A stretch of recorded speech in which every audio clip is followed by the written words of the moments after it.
لله الحمد لله رب العالمين والصلاة والسلام على سيد المرسلين وعلى آله وأصحابه أجمعين. أما بعد، وقال الله تعالى في القرآن المجيد: فأعوذ بالله من الشيطان الرجيم بسم الله الرحمن الرحيم. يخادعون الله والذين آمنوا وما يخدعون إلا أنفسهم وما يشعرون. في قلوبهم مرض فزادهم الله مرضا ولهم عذاب عليم بما كانوا يكذبون. آمنت بالله صدق الله العلي العظيم. وقال الله تعالى في شان حبيبه الكريم: إن الله وملائكته يصلون على النبي يا أيها الذين آمنوا صلوا عليه وسلموا تسليما. اللهم صل على سيدنا مولانا محمد معدن الجود والكرم وعلى آله وبارك وسلم. صلاة وسلاما عليك يا سيدي يا حبيبي يا رسول الله صلى الله تعالى عليه وآله وصحبه وسلم. اما بعد، ہر تعریف اور بڑائی صرف اللہ تعالیٰ کے لیے ہے، جو سارے جہان کا مالک ہے، مختار ہے، اور جو سارے جہان کا پالنہار ہے۔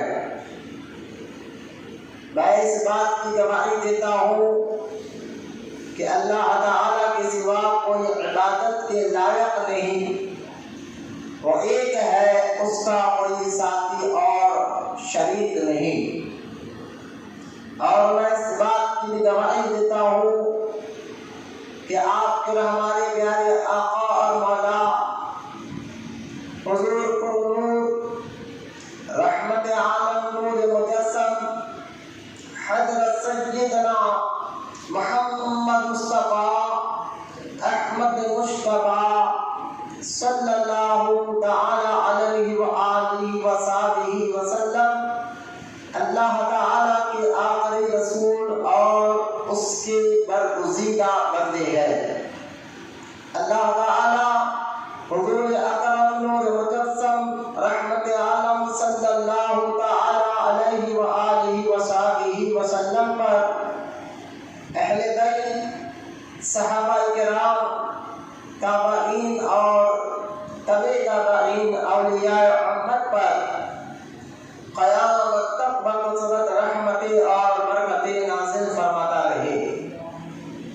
سب مل کر محبت کے ساتھ ایک بار درود پڑھیے: اللہم صلی علی سیدنا مولانا محمد معدن الجود والکرم وعلی آلہ وبارک وسلم. صلاۃ و سلام علیک یا سیدی یا حبیبی یا رسول اللہ صلی اللہ تعالی علیہ وآلہ وصحبہ وسلم.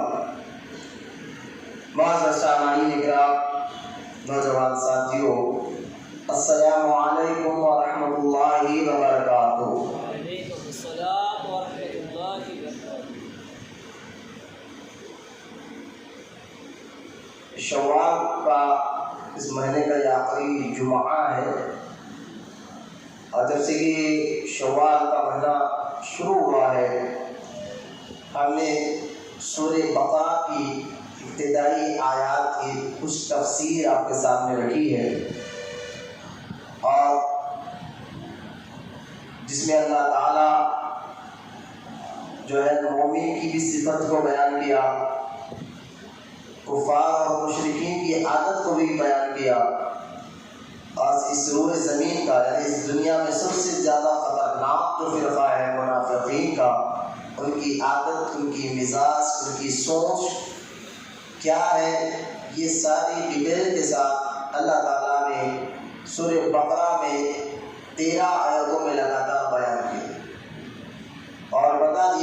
قیامت تک کے مسلمانوں کو یہ منافقین جو ہے ان سے اپنے ایمان اور عقیدے کو بچانا زیادہ ضروری ہے۔ تو انشاءاللہ اسی آیات کی تفسیر چل رہی تھی سورہ بقرہ کی گزشتہ جمعہ بھی۔ آج کا موضوع یہی ہے کہ ایمانی صحابہ کرام کا ایمان اور مرض منافقوں کی جو بیماری ہے، انشاءاللہ تعالی آج اسی پر ہمارا موضوع چلے گا، ٹاپک چلے گی انشاءاللہ۔ میں دعا کرتا ہوں اللہ تعالیٰ سے کہ اللہ تعالیٰ ہم تمام کو کہنے سننے سے زیادہ عمل کی بھی توفیق عطا فرمائے اور ہم تمام کے ایمان اور عقیدے کی حفاظت فرمائے۔ لیکن سب سے پہلے اہل سنت و جماعت کے مطابق آئیے درود پڑھنے کی فضیلت کو سنتے چلے، تاکہ آپ کا عشق، آپ کا شوق درود میں زیادہ سے زیادہ بڑھتا رہے اور درود کی جو برکت ہے، فضائل ہے، اللہ تعالیٰ آپ کو عطا فرمائے۔ حدیث مبارکہ ہے، اللہ کے رسول علیہ السلام نے ارشاد فرمایا کہ اگر تم یہ چاہتے ہو قیامت کے قریب یا قیامت کے دن پل صراط سے گزرتے وقت تم کو نور عطا کیا جائے، تو سرکار مدینہ علیہ السلام نے ارشاد فرمایا کہ تم دنیا میں زیادہ سے زیادہ درود پڑھا کرو، اس کی برکت سے اللہ تعالیٰ قیامت کے دن تمہیں نور عطا فرمائے گا۔ اور یہاں تک کہ میرے آقا کریم علیہ السلام نے ارشاد فرمایا کہ اگر تم یہ چاہتے ہو کہ قیامت کے دن اللہ تعالیٰ زیادہ سے زیادہ تمہیں اجر دے، ثواب عطا فرمائے، نیکیاں دے، تو سرکار نے فرمایا کہ تم درود کی کثرت کرتے رہو، درود زیادہ سے زیادہ پڑھا کرو، کہ جو دنیا میں زیادہ درود پڑھتا ہے قیامت کے دن اللہ تعالیٰ اس کو کثرت سے اجر عطا فرماتا ہے، یعنی ثواب عطا فرماتا ہے۔ تو درود کے بے شمار فضائل اور برکات احادیث مبارکہ میں آئے ہیں، جہاں درود پڑھنے سے مشکلیں دور ہوتی ہے، مصیبتیں دور ہوتی ہے، وہیں پر درود پڑھنے سے گناہ بھی معاف ہوتے ہیں اور اللہ تعالیٰ نیکیاں بھی عطا فرماتا ہے۔ آئیے محبت اور عقیدت کے ساتھ پیارے آقا کریم صلی اللہ تعالی علیہ وسلم کی بارگاہ میں محبت اور عقیدت کے ساتھ ایک بار محبت سے درود پاک پڑھیں۔ اللہم صلی علی سیدنا مولانا محمد معدن الجود والکرم وعلی آلہ وبارک وسلم، صلاۃ و سلام علیک یا سیدی یا حبیبی یا رسول اللہ صلی اللہ تعالی علیہ وآلہ وصحبہ وسلم۔ معزز سامعین کرام، جو لگاتار ہمارا سورہ بقرہ کی تفسیر کے مطابق جو آیات کے مطابق کچھ باتیں ہم سنتے بھی آ رہے ہیں، اور گزشتہ جمعہ میں نے دیکھے جو لوگ نئے ہیں ان کے لیے تو بات ہے، لیکن انٹرنیٹ پہ سارا بیان جو ہے موجود ہے۔ اگر آپ یوٹیوب پر جا کر پرانا پور درگاہ مولانا عرفان قادری والے کے جو سارے بیانات انٹرنیٹ یوٹیوب پر بھی آپ کو مل جائیں گے، لیکن آپ کو سمجھانے کے لیے میں پھر سے بات عرض کرتا چلوں، جو قرآن کی پہلا یعنی ابتدائی سورہ بقرہ، سورہ فاتحہ کے بعد سورہ بقرہ جو شروع ہوتا ہے پہلے پارے میں، اور جس میں اللہ تعالیٰ مومن کی صفت کو بھی بیان کیا ہے اور مشرک اور کافروں کے بارے میں بھی بیان کیا ہے، اور لگاتار 13 آیتیں اللہ تعالیٰ نے منافقوں کی عادت کو بھی بیان کیا ہے۔ گزشتہ جمعہ میں نے آپ کے سامنے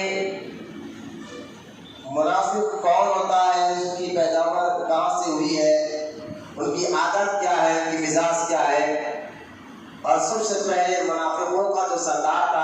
عبداللہ بن ابی اس کا نام تھا، عبداللہ بن ابی. اس کے بارے میں نے آپ کو گزشتہ جمعہ بتایا کہ کس طرح وہ مدینے میں رہتا تھا اور اس کی عادتیں کیسے تھی. اور اسی کے گروہ کو یعنی عبداللہ بن ابی کے گروہ کو منافقین کہا جاتا ہے. منافقین اس روئے زمین پر بہت ہی زیادہ خطرناک ایک فرقہ، ایک جماعت ہے لوگوں کا، انسانوں میں بہت خطرناک ہے. اور ایک بات یاد رکھیں کہ یہ منافق قیامت تک اس زمین پر رہنے والے ہیں. ایسا نہیں ہے کہ صرف یہ حضور کے دور میں تھے اور بعد میں نہیں رہیں گے، ایسا نہیں ہے. یہ منافقین جو ہے قیامت تک اس روئے زمین پر رہنے والے ہیں.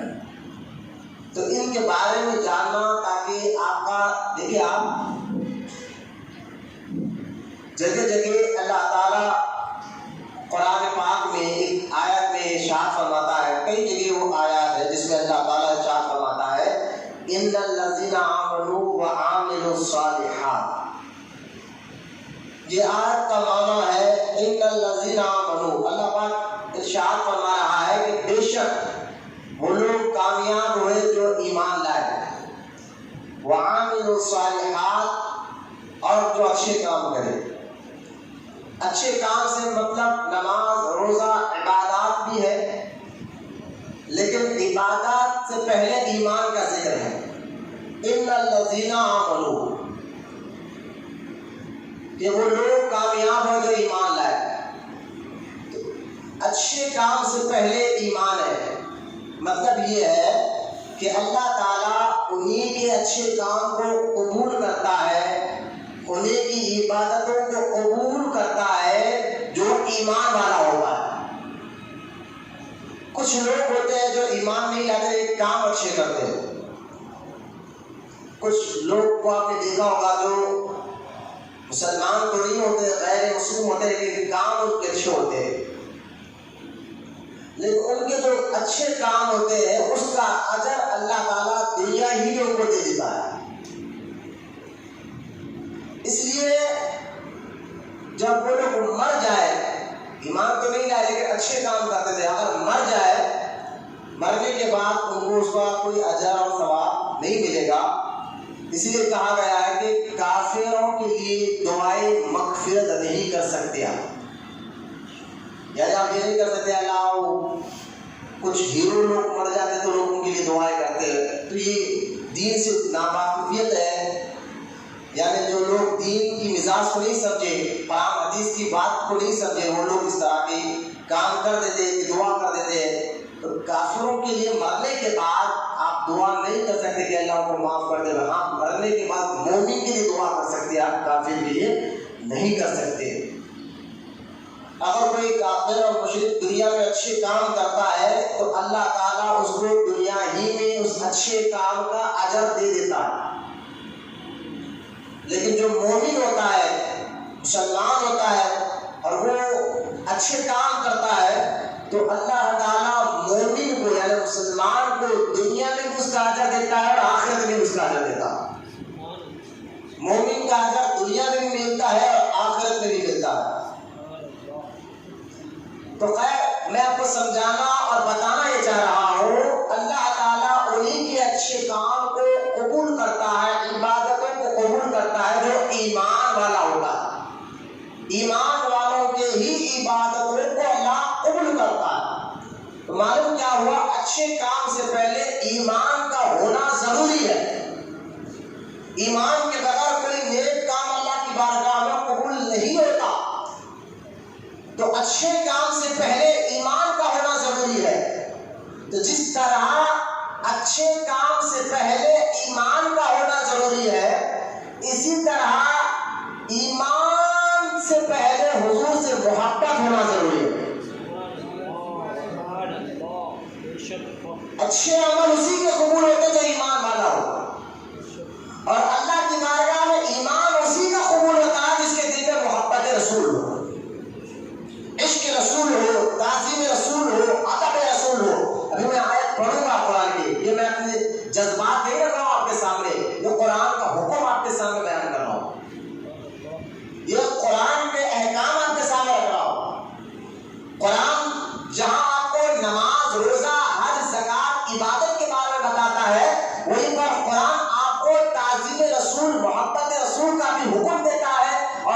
میں بھی بتا رہا ہوں.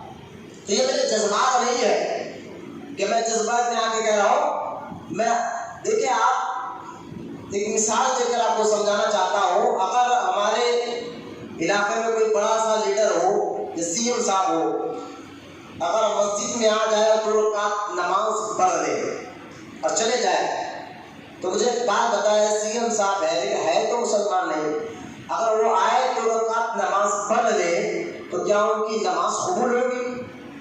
تو ایک عام آدمی یہی جواب دے گا نہیں, کہ ان کی نماز قبول نہیں ہوگی.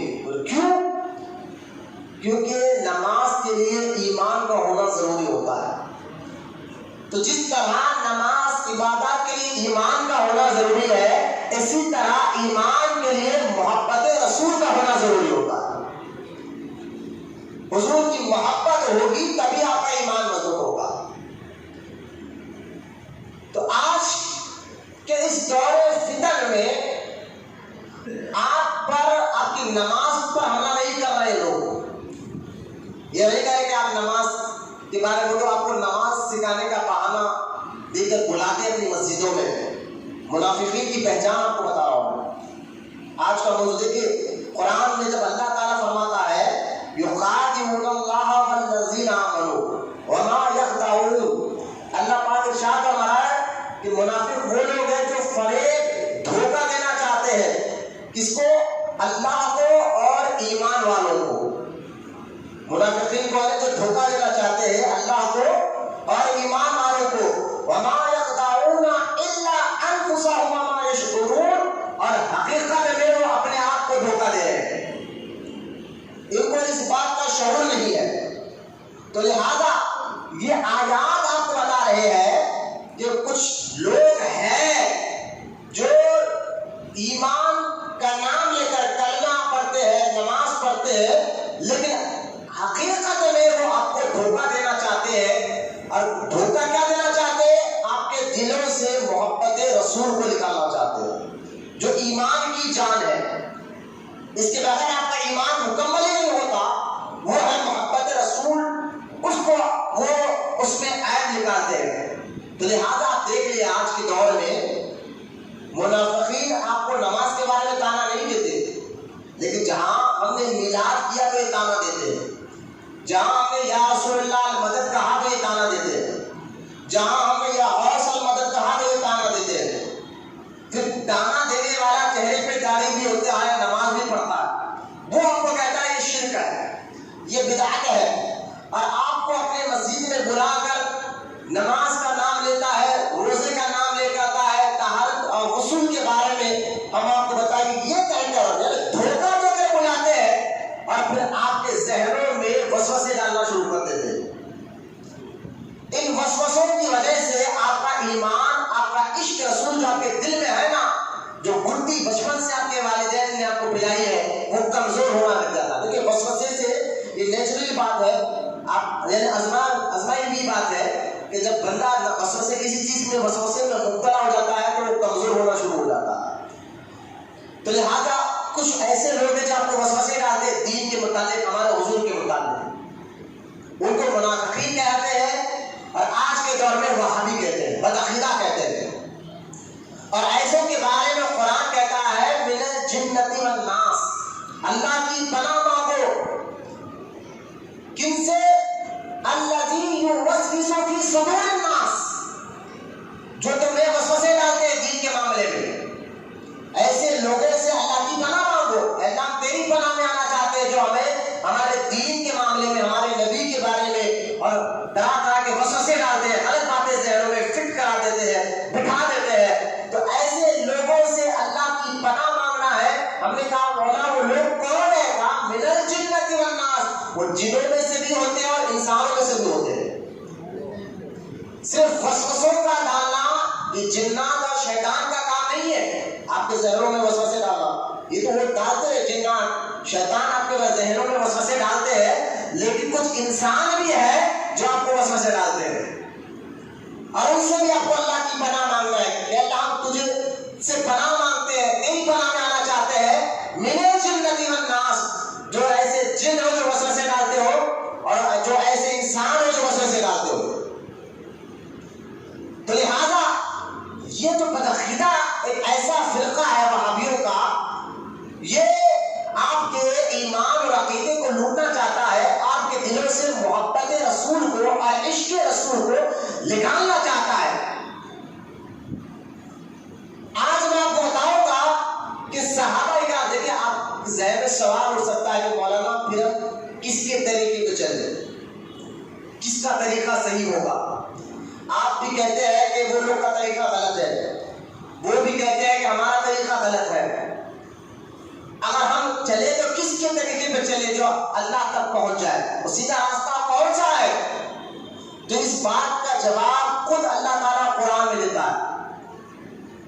آپ کو ڈرنے کی بات ہے، قرآن، حدیث اور ہمارے بزرگان دین نے ہر چیز کا مسئلہ حل کر دیا۔ اللہ تعالیٰ قرآن میں فرماتا ہے کس کے طریقے پہ چلے، تو اللہ پاک ارشاد فرماتا ہے، اب اس آیت کو غور سے سنیں، اللہ پاک ارشاد فرماتا ہے وَإِذَا قِيلَ لَهُمْ آمِنُوا كَمَا آمَنَ النَّاسُ قَالُوا أَنُؤْمِنُ كَمَا آمَنَ السُّفَهَاءُ۔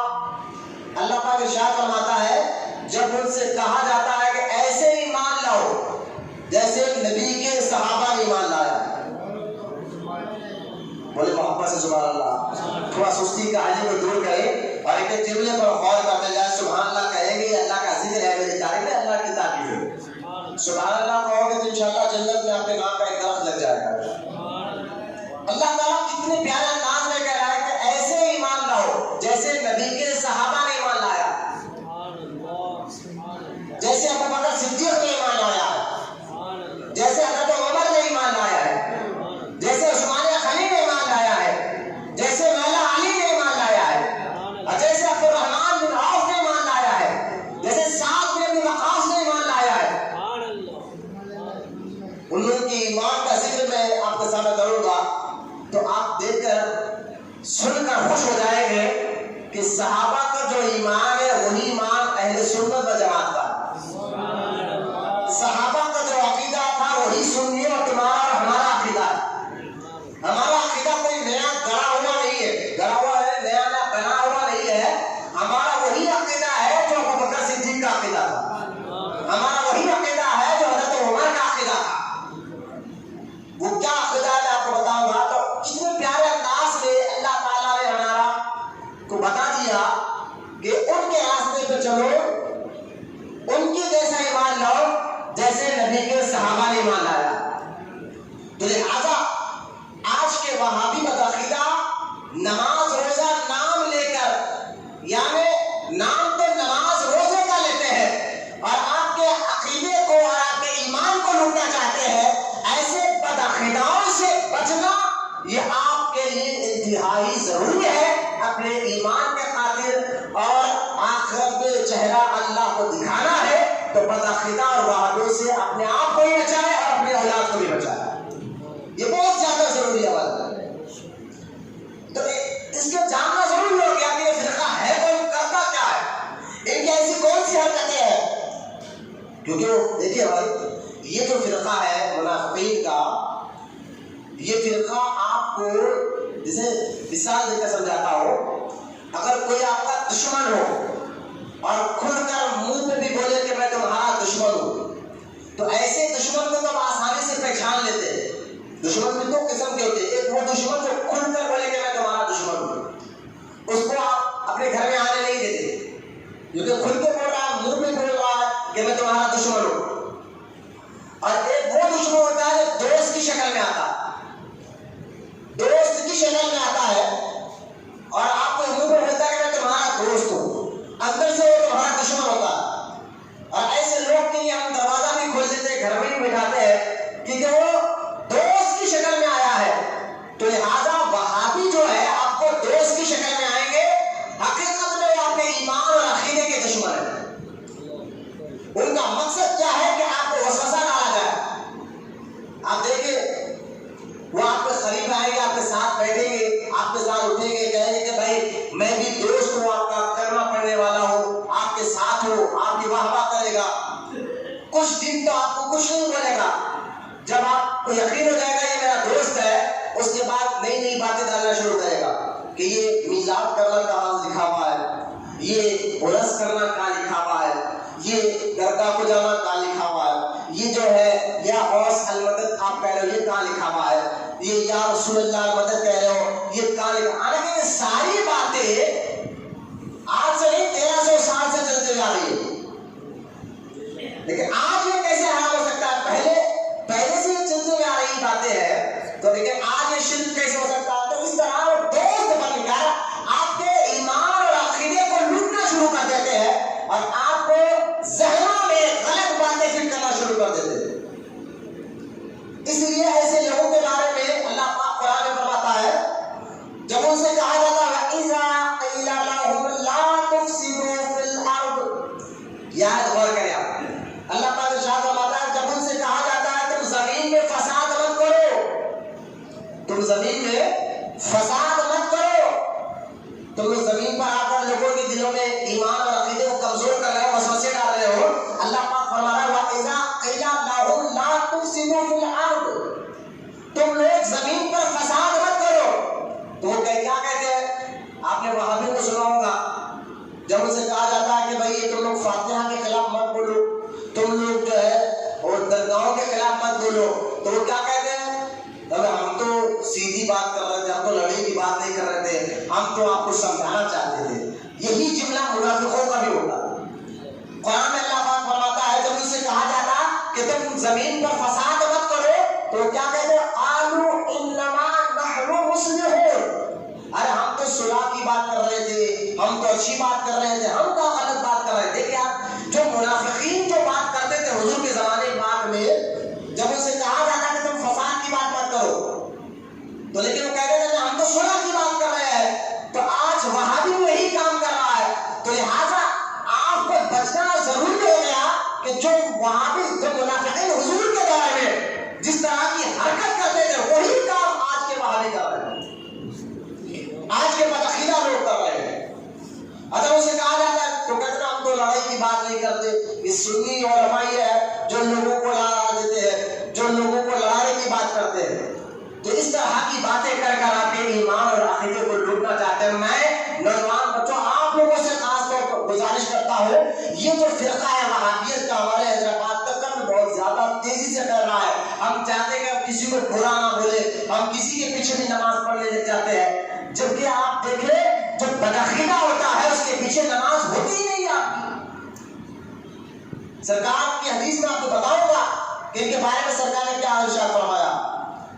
لہذا میں آپ سے گزارش کرتا ہوں کہ ایسے فرقوں سے آپ خود بھی بچیں اور اپنے اولاد کو اپنے دوستوں سے بھی بچائے رکھیں، تاکہ دیکھیں دنیا میں کامیابی یہ نہیں کہ آپ بلڈنگ بنا لیں، کامیابی یہ نہیں کہ آپ کو دنیا اچھی ہو جائے، کاروبار اچھے ہو جائے، بلکہ کامیابی اس میں ہے کہ آپ تو اس دنیا سے جائے تو ایمان کو سلامت لے کر جائے۔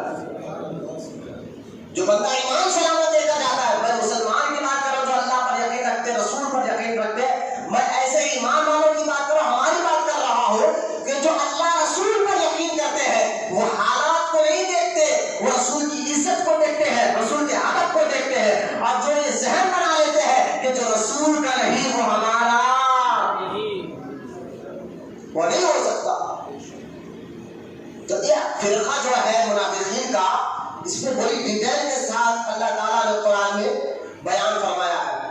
تو عبداللہ بن ابی جو حضور کے دور میں تھا، دیکھیں اس کی حرکتیں اتنی خطرناک تھی، وہ چاہتا کیا تھا؟ دیکھیں حضور کے دور میں جب حضور مکہ چھوڑ کر مدینہ گئے اور مدینہ پاک میں رہنے لگے، تو یہ عبداللہ بن ابی یہ مدینہ کا سردار بننا چاہتا تھا، لیکن جب حضور مدینہ پاک میں آ گئے، مکہ چھوڑ کر مدینہ میں آ گئے، تو سارے مسلمانوں نے حضور کو اپنا سردار بنا لیا، اور یقیناً سرکار کی ذات پاک میں وہ ساری خوبیاں ہے جو حضور کو ایک بار دیکھتا تھا اور دیکھ کر یہی کہتا تھا کہ آپ صادق الامین ہیں۔ حضور کو دیکھنے والا یہی کہتا تھا کہ یہ کسی جھوٹے کا چہرہ نہیں مانتا، یہی کہتا تھا یہ سچے کا چہرہ۔ تو لہذا عبداللہ بن ابی جو ہے یہ اتنا خطرناک منافق تھا، اس نے کیا کیا کہ دیکھا کہ جب حضور آ گئے تو اس نے کھل کر حضور کی مخالفت نہیں کی، یہ نہیں کہا کہ میں نہیں مانتا آپ کو، بلکہ اس نے یعنی آئیڈیا سے یوں سمجھیے حیدرآباد زبان میں کلمہ پڑھ لیا، اور کلمہ پڑھ کر سامنے تو حضور کے سامنے کہتا تھا کہ اللہ کے رسول ہے، یہ اللہ کے رسول ہے، یہ اللہ کے رسول ہے، اور جیسے حضور جاتے تھے پیٹ پیچھے حضور کی برائی بیان کرتا، حضور کے بارے میں حضور کے علم کا مذاق اڑاتا، حضور صلی اللہ تعالی علیہ وسلم کی شان میں بےہودہ باتیں کرنا شروع کر دیتا، اور جب حضور سامنے آتے تو یوں سمجھے کہ پیٹ کا پانی ملتا نہیں، اس طرح سے ادب کر رہا تھا۔ تو یہ ساری حرکتیں میں اس پر غور کرتے جایا بدعقیدہ وہابیوں کے ان عادتوں کو، تو عبداللہ بن ابی کی ساری حرکتوں کو حضور خاموش رہے، شروعات میں ابتدا میں خاموش کیوں رہے میں وہ بھی بتاتا ہوں۔ میرے اور آپ کے نبی کریم صلی اللہ تعالی علیہ وسلم کو اللہ تعالیٰ نے ہر چیز کا علم دیا، حضور جانتے تھے کہ اس کی حرکت ایسی ہے، حضور جانتے تھے کہ یہ کام ایسے کر رہا ہے، یہاں تک کہ جب حضور صلی اللہ تعالی علیہ وسلم جو ہے ایک جنگ کے لیے باہر گئے، اور وہ جنگ کو اللہ تعالیٰ نے مسلمانوں کو کامیابی عطا فرمائی، تو اس میدان میں سرکار کچھ دن ٹھہرے رہے۔ توجہ کریں اس بات پر، جس میدان میں سرکار نے جہاد کیا تھا، وہ جب جنگ جیت گئے مسلمان، جیتنے کے بعد سرکار دو عالم علیہ السلام اور صحابہ کرام اس میدان میں کچھ دن کھڑے رہے۔ کیوں کھڑے رہے؟ کیونکہ پہلے دور کا سفر جو ہے اونٹ پر گھوڑوں پر ہوا کرتا تھا۔ اب اس میدان میں کچھ دن کھڑے رہے تاکہ تھکان اتر جائے، فوج کی تھکان اترنے کے بعد پھر سفر کر کر وہ واپس اپنے گھروں کو جائیں گے۔ تو ہوا یوں، حضرت عمر رضی اللہ تعالیٰ عنہ کے ایک غلام کو حضرت عمر نے کہا کہ پانی لے کر آؤ کنویں سے۔ وہ غلام گیا پانی لانے کے واسطے، تو وہاں پر ایک اور غلام تھا، یہ دونوں غلاموں میں کچھ بحث ہو گئی۔ تو جب دونوں غلاموں میں بحث ہو گئی، یہ دونوں غلام کیا کرے، اپنے اپنے قبیلے کے لوگوں کو بلانا شروع کر دیا۔ اس پر ذرا غور کریں اس واقعے پر، اپنے اپنے قبیلے کے لوگوں کو بلانا شروع کر دیا۔ اب سارے قبیلے کے لوگ آ گئے، ادھر سے بھی ادھر سے بھی۔ پھر اچانک اللہ کے رسول کو جب یہ معلوم ہوا کہ میرے یہ غلام آپس میں اس طرح کے لڑ رہے ہیں، سرکار باہر نکلے اور ان کو سمجھایا اور بتایا کہ تم لوگ یہ جہالت والا کام کیوں کر رہے ہو، یہ سارا کام اسلام آنے کے بعد یہ سب مٹا دیا گیا ہے، یہ ساری حرکتیں ختم کرو۔ اسلام سرکار نے ان کو تربیت کی، وہ سارے غلام اس بات سے خوش ہو گئے، توبہ کی، اور وہ اپنے اپنے خیموں کی طرف چلے گئے۔ یہ واقعہ ہوا ایک میدان میں مدینے کے باہر۔ توجہ کریں اس بات پر۔ اب عبداللہ بن ابی کو، یہ جو منافقوں کا سردار تھا، اس کو لوگ آ کر کہنے لگے یار ابھی آپس میں ان دونوں میں لڑائی ہو رہی تھی، آپس میں مسلمان لڑ رہے تھے، لیکن اچانک حضور آیا اور بات سمجھا دیا، یہ لوگ کی دل صاف ہو گئی، اپنے اپنے خیموں میں چلے گئے۔ تو عبداللہ بن ابی جو چاہتا ہی تھا کہ وہ کلمہ پڑھ رہا تھا اوپر سے، منافق تھا، منافقوں کا سردار تھا، وہ چاہتا ہی تھا کہ وہ آپس میں لڑے۔ تو جب اس نے دیکھا کہ یہ ساتھ اپنے گھروں کو اپنے خیموں میں واپس چلے گئے، تو عبداللہ بن ابی نے ایک جملہ کہا، اور اس جملے کو اللہ تعالیٰ نے قرآن میں بیان کیا۔ اس نے کیا کہا کہ دیکھو جب ہم اپنے شہر مدینے واپس جائیں گے نا، تو ہم ضرور معاذ اللہ یہ بے عزت والے لوگ ہیں، یعنی حضور کو کہا کہ معاذ اللہ یہ بے عزت والے لوگ ہیں، ان کو ہم مدینے سے نکال دیں گے۔ یہ جملہ اس نے اپنے چیلے چپاٹوں کے سامنے کہا۔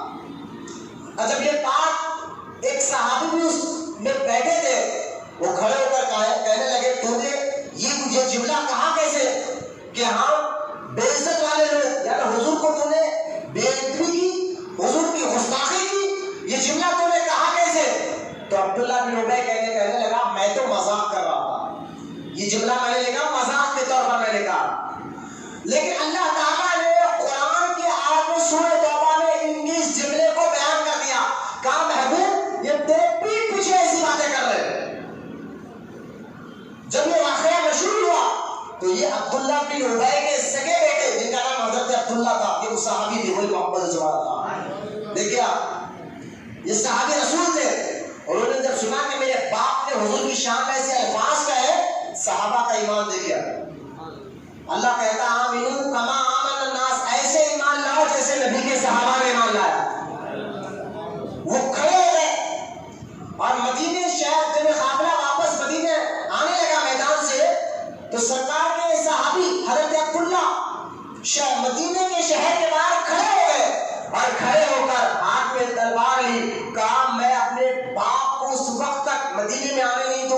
تک وہ توبہ نہ کرے. اگر یہ توبہ کرے گا تبھی میں اندر آنے دوں گا, اور توبہ نہیں کرے گا تو اپنے باپ کا میں سر نکال دوں گا. بیٹا کہہ رہا ہے باپ کے بارے میں, سن لیا عبداللہ کہہ رہے ہیں. اور جب حضور کو یہ معلوم ہوا کہ ان کے بیٹے باپ کا راستہ روک دیے, اور کیوں روکا تھا بیٹے نے؟ صرف اس لیے کہ ان کے باپ نے حضور کی شان میں گستاخی کی تھی. یہ ذہن میں رکھا, ان کے باپ نے حضور کی شان میں گستاخی کی تھی. یہاں سے وہی تو عقیدہ مل رہا ہے. اگر جو تمہارے رشتے دار ہو, باپ ہی کیوں نہ ہو, اگر حضور کی شان میں گستاخی کرے اور حضور کی شان میں کوئی ایسے الفاظ بول دے جو حضور کی شان میں گستاخی تو ہو, تو آرا حضرت رحمۃ اللہ تعالیٰ علیہ فرماتے ہیں اس کو اپنے اندر سے ایسے نکال کر پھینک دو جیسا تم آٹے سے بال کو نکال کر پھینک دیتے ہو. اپنے قریب آنے مت دو, چاہے کیسا بھی ہو. آپ کہیں گے اعلیٰ حضرت نے ایسا کیوں کہا؟ میں نے کہا اس صحابہ والا عمل اعلیٰ حضرت نے بتایا. جس صحابی کا عقیدہ دیکھے, ان کا ایمان, ان کا جذبہ عقیدہ دیکھے. حضرت عبداللہ نے کہا نا نا, جب تک توبہ نہیں کرے گا باپ ہے تو کیا وہ اندر آنے نہیں دوں گا. یہ عقیدہ صحابہ والا, اور یہی ایمان کو اللہ تعالیٰ قرآن میں کہتا ہے آمنو کما آمن الناس, ایسے ہی ایمان لاؤ جیسے نبی کے صحابہ نے ایمان لایا. بولے محبت سے سبحان اللہ. ایسے ہی ایمان لاؤ جیسے نبی کے صحابہ نے ایمان لایا. حضرت عبداللہ نے جب روک دیا, حضور کو معلوم ہوا تو حضور ابھی نہیں چاہتے تھے کہ اسلام ابھی پھیل رہا تھا, ابتدائی دور کا اسلام پھیلنے کا. اگر حضور نہیں چاہتے تھے کہ لوگ یہ کہیں کہ یہ مسلمان خود آپس میں لڑ رہے ہیں, اس طرح کے لوگ نہ کہیں, اس لیے سرکار نے عبداللہ سے کہا عبداللہ اپنے باپ پالے دو, ابھی وقت ہے, تھوڑے دن ٹھہر جاؤ. تب بھی اس کی حرکتیں گتی نہیں, بڑھتا گیا, اس کی حرکتیں بڑھتی گئی, یہاں تک کہ دیکھیں آپ منافقین جو ہے نا کلمہ پڑھتے تھے, اللہ کو ایک مانتے تھے, آخرت پر بھی ایمان رکھتے تھے, اور ساتھ ہی ساتھ جو ہے نماز بھی پڑھتے تھے, زکات بھی دیتے تھے, روزہ بھی رکھتے تھے, لیکن صرف ایک بات کی ان کو چڑ تھی. دیکھیں آج بھی وہاں بھی نماز بھی پڑھتا, عبادت بھی کرتا, سارے کام کرتے ہیں, لیکن ایک بات کی چڑ ان کو بھی ہے جو حضور کے دور میں منافقین کو تھی, آج کے دور میں وہابیوں کو ہے. سمجھے یہ کتنا خطرناک فرقہ, میں آپ کو آسان لفظوں میں سمجھاتا ہوں. آپ کہیں گے مولانا وہ کون سا فرقہ, کون سی چیز تھی جو منافق چڑھتے تھے؟ منافق چڑھتے کیا تھے؟ تو وہ صرف حضور کی تعظیم سے چڑھتے تھے. وہ کہتے تھے کہ تم نبی کی اتنی تعریف کرتے ہو, کیا نبی کو خدا کہتے؟ آپ دیکھیں, آپ یہ منافقین کی عادت تھی کہ وہ نبی کی تعظیم سے چڑھتے تھے, اور آج وہابیوں کی یہی عادت ہے. آج وہابی یہی کہتے ہیں کہ تمہارے ہر جلسے میں تم نبی کی اتنی تعریف کرتے ہو. ہم نے کہا نبی کی تعریف ہم نہیں کرتے, خدا خود کرتا ہے. اعلیٰ حضرت رحمۃ اللہ تعالیٰ علیہ فرماتے ہیں ایجاد ہم نہیں کرتے, ایجاد تو اللہ تعالیٰ کرتا, ہم تو بتاتے ہیں. اللہ تعالیٰ نے تعریف نہیں کی قرآن میں, ورفعنا لک ذکرک کہہ کر, اے محبوب ہم تیرے ذکر کو اتنا بلند کریں گے. ورفعنا لک ذکرک کہہ کر حضور کی تعریف کی, والضحیٰ واللیل کہہ کر حضور کی تعریف کی, انا اعطیناک الکوثر کہہ کر حضور کی تعریف کی, والعصر ان الانسان لفی خسر کہہ کر حضور کی تعریف کی. قرآن کی ایک نہیں سینکڑوں آیات ہے جس میں اللہ تعالیٰ نے حضور کی تعظیم کو, حضور کی تعریف کو بیان کر رہا. تو منافقین اسی سے چڑھتے تھے جیسا آج وہاں بھی چڑھ رہا. دیکھیں آپ کو ایک واقعہ میں بتاتا ہوں, یہ سورہ نساء آیت نمبر 70 اور تفسیر ابن کثیر, کیونکہ بیان ریکارڈ ہو رہا ہے تو یہ باہر بھی جائے گا, تو سارے حوالات ثبوت کے ساتھ آپ کو بیان کر بتا رہا ہوں. تفسیر ابن کثیر میں یہ واقعہ لکھا ہوا ہے کہ ایک مرتبہ اللہ کے رسول صلی اللہ تعالیٰ علیہ وسلم اپنے تمام غلاموں کو بلایا اور بلا کر تقریر کی. توجہ کریں اس بات, اس واقعے پر دوستو, ابن کثیر تفسیر ابن کثیر سے میں یہ واقعہ آپ کو بتا رہا ہوں, بیان ریکارڈ ہو رہا ہے تاکہ چھپی بھی بات نہ ہو. اس پر ذرا غور کریں آپ. ایک مرتبہ ہوا یوں کہ اللہ کے رسول علیہ السلام جو ہے اپنے تمام صحابہ کو بلایا جس میں منافقین بھی تھے. ابھی منافقین کے بارے میں کھل کر حکم نہیں آیا تھا, وہ بھی مسلمانوں کے ساتھ, صحابہ کے ساتھ کے اڑتے تھے. اب دیکھیے جب سرکار سارے غلاموں کو بلائے جس میں عبداللہ بن ابی بھی تھا بدبخت جیسا منافقوں کا سردار, حضور نے تقریر کی. تقریر کرتے ہوئے اللہ کے رسول نے ایک جملہ کہا, بیان میں ایک جملہ کہا. سرکار نے فرمایا جس نے میری اطاعت کی اس نے اللہ کی اطاعت کی. بولے محمد سے سبحان اللہ. جس نے میرا حکم مانا اس نے اللہ کا حکم مانا.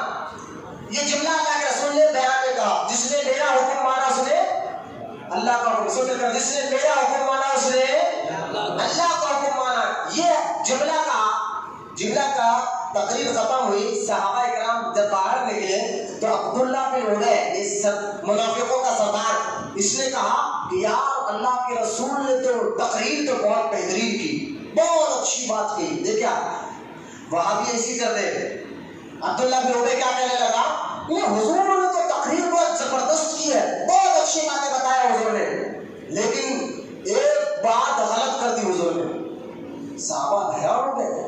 بولے کیا اللہ کے رسول نے ایسا کیا کہہ دیا جو غلط نہیں کہا تمہیں؟ بولے دیکھو اللہ کے رسول نے کیا کہا, جس نے میرا حکم مانا اس نے اللہ کا حکم مانا. بولے ہاں, تو یہی بات انہوں نے غلط کر دی. صحابہ نے کہا کیوں, کیا بات ہے, غلط کیسے نظر آ گئی؟ تو یہ منافق کہنے لگا حضور کو تو یہ کہنا چاہیے تھا جس نے اللہ کا حکم مانا اس نے میرا حکم مانا. پہلے اللہ کا نام لینا تھا, بعد میں اپنا نام لینا تھا, لیکن حضور نے پہلے اپنا نام لیا بعد میں اللہ کا نام لیا. لہذا یہ بات جو ہے نا معاذاللہ حضور نے غلط کر دی. دیکھیں حضور کے دور میں بات چل رہی ہے, منافقوں کا سردار عبداللہ بن ابی یہ بات کہہ رہا ہے, حضور نے یہ بات غلط کر دی. اور یہاں تک کہ ابن کثیر میں لکھا ہوا ہے کہ عبداللہ بن ابی کہنے لگا کہ حضور نے یہ جملہ کہہ کر شرک کر دیا. سن لے کر بولے معاذاللہ, یہ جملہ لکھا ہوا یعنی ہمارے نبی پاک علیہ السلام کے بارے میں عبداللہ بن ابی کہہ رہا ہے کہ حضور نے یہ بات کہہ کر شرک کر دیا. اب سمجھیے آپ, یہ سنیوں کو بیٹھ کو شرک کا جو فتویٰ لگاتے ہیں یہ ان کا باپ پہلے کر چکا ہے. یہ وہابیوں کا باپ جہاں سے ان کی نسل آگے بڑھی ہے عبداللہ بن ابی, اس نے سب سے پہلے معاذاللہ ہمارے نبی پر شرک کا فتویٰ لگا دیا اور کہا کہ یہ محمد رسول اللہ نے معاذاللہ شرک کر دیا ہے. یہ باتیں پیٹھ پیچھے ہو رہی تھی, حضور کی پیٹھ پیچھے آپس میں لوگ یہ باتیں کر رہے ہیں. عبداللہ بن ابی لوگوں کو یہ سکھا رہا تھا. لیکن دیکھیے آپ جب بھی آپ قرآن پڑھیں نا آپ کو معلوم ہوگا ہر نبی کے بارے میں ہر نبی کو تنگ کیا گیا. ان کے قوم میں تنگ کیا, کچھ لوگ ایسے تھے جو نبی کو تنگ کرتے تھے. جب بھی کسی نبی کو تنگ کیا جاتا اللہ تعالیٰ اس نبی کو وحی کرتا اور کہتا کہ تم اس کا جواب دے دو, یعنی تمہیں تنگ کر رہے تم خود اس کا جواب دو. لیکن جب ہمارے نبی کے بارے میں ایسی باتیں لوگ کرنا شروع کرے تو اللہ تعالیٰ نے یہ نہیں کہا کہ محبوب آپ جواب دو. اللہ پاک کہتا ہے محبوب تو خاموش رہنا, جواب میں دوں گا. اللہ تعالیٰ نے سورہ نساء آیت نمبر 77 اللہ تعالیٰ نے آیت اتار دی. کیا, جس کا ترجمہ یہ ہے کہ اللہ تعالیٰ خود کہتا ہے میرا محبوب تو سچ ہی تو کہتا ہے جس نے رسول کا حکم مانا اسی نے حقیقت میں اللہ کا حکم مانا ہے. بولے محبت سے سبحان اللہ. دیکھیں آپ کو قرآن کی آیت ہی اتر گئی. سورہ نساء میں اللہ نے قرآن کی آیت ہی اتار دیا کہ میرا محبوب نے سچ کہا ہے, جو رسول کا حکم مانتا ہے حقیقت میں اللہ کا ہی حکم مانتا ہے. جو رسول کی نافرمانی کرتا ہے حقیقت میں اللہ کی نافرمانی کرتا ہے. بلکہ یوں سمجھیے ذات تو دو ہے, اللہ اور اس کے رسول ذات تو دو ہے, محبت ایک ہے. ذات تو دو ہے, حکم ایک ہے. ذات تو دو ہے, اطاعت ایک ہے. ذات دو ہے, محبت ایک ہے. رسول سے محبت حقیقت میں اللہ سے محبت ہے, رسول کی اطاعت حقیقت میں اللہ کی اطاعت ہے. تو اس طرح کی باتیں جو آج وہابی کہتے ہیں نا, تم لوگ نبی کی اتنی تعریف کرتے ہو کہ اتنی تعریف کرتے ہو, ہر وقت نبی کی تعریف کرتے اتنی کرتے ہو, ولی کی اتنی تعریف کر دیتے ہو, نبی کی اتنی تعریف کر دیتے ہو, اور تعریف کر کر کر تم نبی کو خدا بنانا چاہتے ہو. ہم نے کہا دیکھو پہلے تو یہ تمہارے جملے ہیں نبی کی تعریف کے, نبی کی عظمت کے, یہ نبی کی عظمت نبی کی تعریف سے ہی ایمان آتا. بھلے محبت سے سبحان اللہ. اور ہمارا یہ عقیدہ میں آپ کو بتاتا ہوں، سنیں آپ. آج یہ وہابی نبی کی تعریف برداشت نہیں کر پا رہے.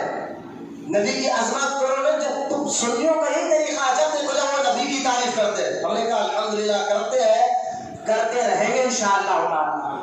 کہ جو نبی کی جتنی تعریف کرتا ہے، نبی سے جتنی محبت کرتا ہے، ایمان اس کا اتنا مضبوط ہوتا ہے. یہ میں نے کہا آپ کو قرآن میں اللہ پاک کہتا ہے. آپ کو دیکھیں میں ایک آیت بتاتا ہوں، اس کے بعد میں آپ کو جواب دیتا ہوں. اللہ پاک ارشاد فرما رہا ہے سورہ فتح آیت نمبر 9 میں اللہ پاک ارشاد فرما رہا ہے. دیکھیں قرآن کی آیت پڑھو بولے محبت سے سبحان اللہ. اللہ پاک ارشاد فرما رہا ہے لِتُؤْمِنُوا بِاللَّهِ وَرَسُولِهِ وَتُعَظِّرُوهُ وَتُوَقِّرُوهُ وَتُسَبِّحُوهُ بُكْرَةً وَأَصِيلًا. بولے محبت سے سبحان اللہ. اللہ ارشاد فرماتا ہے تم لوگ ایمان لاؤ اللہ پر اور رسول پر. تم لوگ ایمان لاؤ اللہ پر اور رسول پر. اور آگے اللہ پاک ارشاد فرماتا ہے اور رسول کی تعظیم خوب کیا کرو. بولے محبت سے سبحان اللہ. تعظیم کرو، رسول سے محبت کرو، رسول کی تعظیم خوب کیا کرو. اور اس کے بعد کیا کرے مولا؟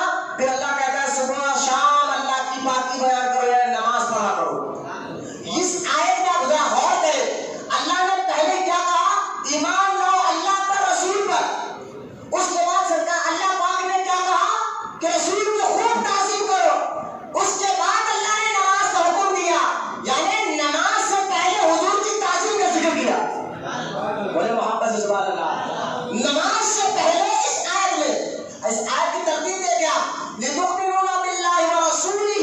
اللہ فرماتا ہے ایمان لا اللہ پر رسول پر. پھر اللہ کیا کہتا ہے؟ ایمان لا لیے مولا پھر عبادت کرے، نماز پڑھے. ارے اللہ پر ایمان لا لیے، رسول پر ایمان لا لیے، اس کے بعد نماز پڑھے عبادت کرے. نا اللہ کہتا ہے میرے رسول کی تعظیم کرو. بولے محبت سے سبحان اللہ. میرے رسول کی تعظیم کرو. اس کے بعد نماز روزے کا ذکر کر رہا ہے. اس آیت سے پتا چلا اللہ تعالیٰ انہی کی عبادتوں کو قبول فرماتا ہے جس کے دل میں محبت رسول اور تعظیم رسول ہوا کرتا ہے. اس لیے تو ڈاکٹر اقبال کہہ اٹھے کہ حضور کی محبت دین حق کی شرط اول ہے. حضور کی محبت دین حق کی شرط اول ہے. اسی میں ہو اگر خالی تو پھر سب کچھ نامکمل ہے. اسی میں ہو اگر آمین تو پھر سب کچھ نامکمل ہے. اعلیٰ حضرت رحمۃ اللہ تعالیٰ علیہ، اللہ کے اس ولی نے کیا خوب فرمایا. اعلیٰ حضرت رحمۃ اللہ تعالیٰ علیہ فرماتے ہیں اے عشق تیرے صدقے جلنے سے چھٹے سستے، جو آگ بجھا دے گی وہ آگ لگائی ہے. یعنی جس کے دل میں عشق رسول کی آگ ہو، اس کی آگ کے سامنے دوزخ کی آگ بھی ٹھنڈی ہو جاتی ہے. اس لیے اعلیٰ نے فرمایا جو آگ بجھا دے گی وہ آگ لگائی ہے. حضور کی محبت کا حکم تو آپ نے سورہ توبہ کی بھی آیت میں سے اللہ فرماتا ہے کہ تم کو اللہ اور اس رسول کی محبت سب سے آگے رکھنا چاہیے. احادیث مبارکہ. تو لہذا حضور کی تعریف، حضور کی عظمت کا ذکر کرنا یہ اللہ کی سنت ہے، اللہ تعالیٰ کا حکم بھی ہے. یہ کوئی غیر بات نہیں ہے. ہاں ان کو شرک نظر آتا ہے جو منافقوں جیسا گندا عقیدہ رکھتے ہیں، جو وہابیوں جیسا گندا عقیدہ رکھتے ہیں. آج جو منافق عبداللہ بن ابی کہتا تھا وہی جملہ آج وہابی کہہ رہے ہیں کہ تم لوگ نبی کی اتنی تعریف کرتے ہو کہ نبی کو خدائی بنا دیتے ہو. دیکھو اعلیٰ حضرت رحمۃ اللہ تعالیٰ علیہ فرماتے ہیں ایک شعر میں اللہ کے اس ولی نے کیا خوب جواب دیا. فرماتے ہیں سرور کہو کہ مالک و مولا کہو تجھے، باغ خلیل کا گلے زیبا کہو تجھے، لیکن رضا نے ختم شکر اس میں کر دیا خالق کا بندہ اور خلق کا آقا کہو تجھے. یعنی ہمارے نبی کو نہ خدا کہتے ہیں. دیکھیں سنیوں کا عقیدہ سن لیں. نہ ہمارے نبی خدا ہے، نہ خدا کے بیٹے ہیں، نہ خدا کے برابر ہے، اور نہ ہماری طرح ہے. نہ ہماری طرح ہے، نہ وہ خدا ہے، نہ خدا کے بیٹے ہیں، نہ خدا کے برابر ہے، اور نہ ہماری طرح ہے. یہ عقیدہ سارے سنیوں کا. بولے محبت سے سبحان اللہ. یہ کہتے تم نبی کی اتنی تعریف کرتے ہو خدا بنا دیتے ہو. دیکھو حدیث مبارکہ صحیح حدیث پاک میں ہے اللہ کے رسول علیہ الصلوۃ والسلام فرماتے کہ اللہ تعالیٰ قیامت کے روز مجھے عرش پر اپنے بازو بٹھائے بڑے محبت سے سبحان اللہ، جس کو مقام محمود کہتے ہیں. مقام محمود ہے کیا؟ یہ عرش پر حضور کو ایک نورانی کرسی ڈال کر اللہ تعالیٰ اپنے بازو کو بٹھائے گا. میں کہوں گا وہابیوں اس وقت تم کیا کہو گے جب اللہ اپنے بازو مصطفیٰ کو بٹھائے گا؟ ہے اب اتنی عظمت، اتنی عزت، اتنی رفعت دے کر تو تمہارے منہ تو جل جائے. ابھی تم تاریخ برداشت نہیں کر رہے ہو، لیکن قیامت کے دن اللہ تعالیٰ جب مقام محمود پر میں نے اپنے محبوب کو اپنے بازو کرسی ڈال کر بٹھائے گا، اس وقت تم کیا کہو گے؟ اس وقت تمہارا منہ کیسے جلے گا؟ خیر تم تو اس وقت دوزخ میں پہلے سے ہی جل رہے ہوگے. اور سنی یہی تو کہے گا کہ جیسے میرے سرکار ہے ایسا نہیں کوئی. یہ فرقہ اتنا خطرناک فرقہ ہے وہابیت کا، جو آپ کے ایمان اور عقیدے کو لوٹنا چاہتا ہے. توجہ کرے بھائی، بار بار پیچھے بلکہ مت کرو. ایک دیکھتا پورے دیکھ جانا ہے، باہر جا کے بیٹھے ہو، بیان میرا ادھر نہیں، 10 بار سمجھاؤ، دو بار پڑھ کے بتاؤ. یہ بیان ہونا کوئی لوڑی نہیں ہو رہی، کسی کو اگر نیند آ رہی تو چاہے باہر جا کر بیٹھ جائے. آپ کو نماز انٹرسٹ نہیں ہے تو مت بیٹھے، لیکن میں ایسا نہ ہو کہ شیروں کی خدا کسی اور کے سامنے رکھ رہا ہوں. ایسا تو نہیں سمجھے. یہ غذا شیروں والی غذا جو آپ کے سامنے بیان کیا رہا ہے، یہ آپ کے عشق رسول کو بڑھانے کے لیے کہتے بتا جا رہے ہیں، بڑھانے کے لیے.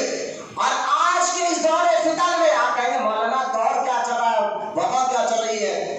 وبا دور تو کرونا وائرس کا چل رہا ہے، لوگ مر رہے ہیں اس سے. میں نے کہا اس کرونا وائرس سے زیادہ خطرناک کا وائرس وہابیہ، اس سے خطرناک وائرس ہے. آپ نہیں سمجھ پا رہے اس بات کو. یہ بتاخیدہ یہ کرونا وائرس سے کئی درجے زیادہ خطرناک وائرس ہے، یہ جو آپ کے ایمان اور عقیدے کو لوٹنا چاہتا ہے. موت تو ایک دن ہے، نہیں مرے گے، کب کون کتنے سال جائے گا اس کا کوئی گارنٹی نہیں ہے. مرنا تو ایک دن ضرور ہے، ضرور مرو گے، کوئی انکار نہیں کر سکتا موت کا. ایک نہ ایک دن تو مرو گے، لیکن مرنے کے بعد ایمان سلامت لے کر جانا یہ سب سے بڑی کامیابی ہے. ہمارے گلی گلیوں میں یہ کالا کالا منہ کالا کرنے والے پھر رہے ہیں، یہ جماعت والے، تبلیغی جماعت والے. آج لوگ کہہ رہے کسی کو مت بولیے. میں نے کہا ہم ان کے گھر سے بیٹی کو کر کے نہیں لائے جو ان سے ڈریں گے، نہ ان کو لائیں گے ان کے گھر سے بیٹی کو، نہ ہمارے بہنوں کو کے گھر دیں گے. تم نے دیا ہوگا اس لیے تم ڈرتے ہوں گے. نہ ہم کوئی لیڈروں کو اپنا رہنما مانتے ہیں، جو لیڈر کہہ رہے ہیں کسی کو برا مت کرو، ہم سب کو لے کر چلتے ہیں. جو الیکشن میں دوسروں کو برا بولتے ہیں کرسی کے واسطے، وہ آج ہمیں سکھاتے ہیں کہ کسی کو برا مت بولو. نہ ہمیں لیڈر کی رہنمائی چاہیے، نہ روڈی پہلوان نہ سود خوروں کی رہنمائی چاہیے. ہمیں رہنمائی چاہیے تو غوث اعظم کی چاہیے، خواجہ فرید نواز کی چاہیے، یا اولیاء اکرام کی چاہیے. انہوں نے ہمیں بتایا ماحول کچھ بھی ہو، ایمان پر ثابت قدم رہنا چاہیے، یہی سب سے بہترین عبادت ہے. اور یہ آج کے دور میں آپ کو بتانا چاہتا ہوں، آج کے دور میں یہ غیر سے زیادہ خطرناک وہابیت کا فرقہ ہے. اس سے آپ کو بچنا اور آپ کی اولاد کو بچانا انتہائی ضروری ہے. اسی لیے خدا کے واسطے ادھر ادھر دیکھنا بند کر دیا. مسجد میں آپ بیٹھے ہیں، پہلے آپ غیرت سے لوگ پریشان ہیں، آپ مسجد میں بیٹھے ہیں، آپ کا بیٹھنا عبادت ہے. اللہ کے گھر میں آپ بیٹھے ہیں، بیٹھنا عبادت ہے. کیا پتا حضور کے صدقے میں آج جب جائیں گے اللہ حضور کے صدقے میں اس ساری بیماری سے اللہ سب کو شفا عطا فرماتے ہیں، یہ الگ بات ہے. لیکن جس بات کا ذکر میں آپ کو سامنے کر رہا ہوں، یہ وہابیت کا فرقہ یہ سب سے خطرناک فرقہ ہے. میں ان کی عادتیں آپ کو بتا رہا ہوں کہ کس طرح وہ حضور کی شان کو برداشت نہیں کرتے. جب عبداللہ بن ابی کی حرکتیں بڑھتی گئی، صحابہ اکرام اس کو سمجھاتے رہے، کیونکہ ابھی اللہ کا حکم نہیں آتا کہ ساتھ کیا کریں. صحابہ اکرام سمجھاتے رہے، نہیں مانا. اس کی حرکتیں بدلتی رہی، یہاں تک کہ دیکھیں آپ اس کے چہرے چپاٹے، یہاں تک کہ اس طرح کی حرکت شروع کر دیے.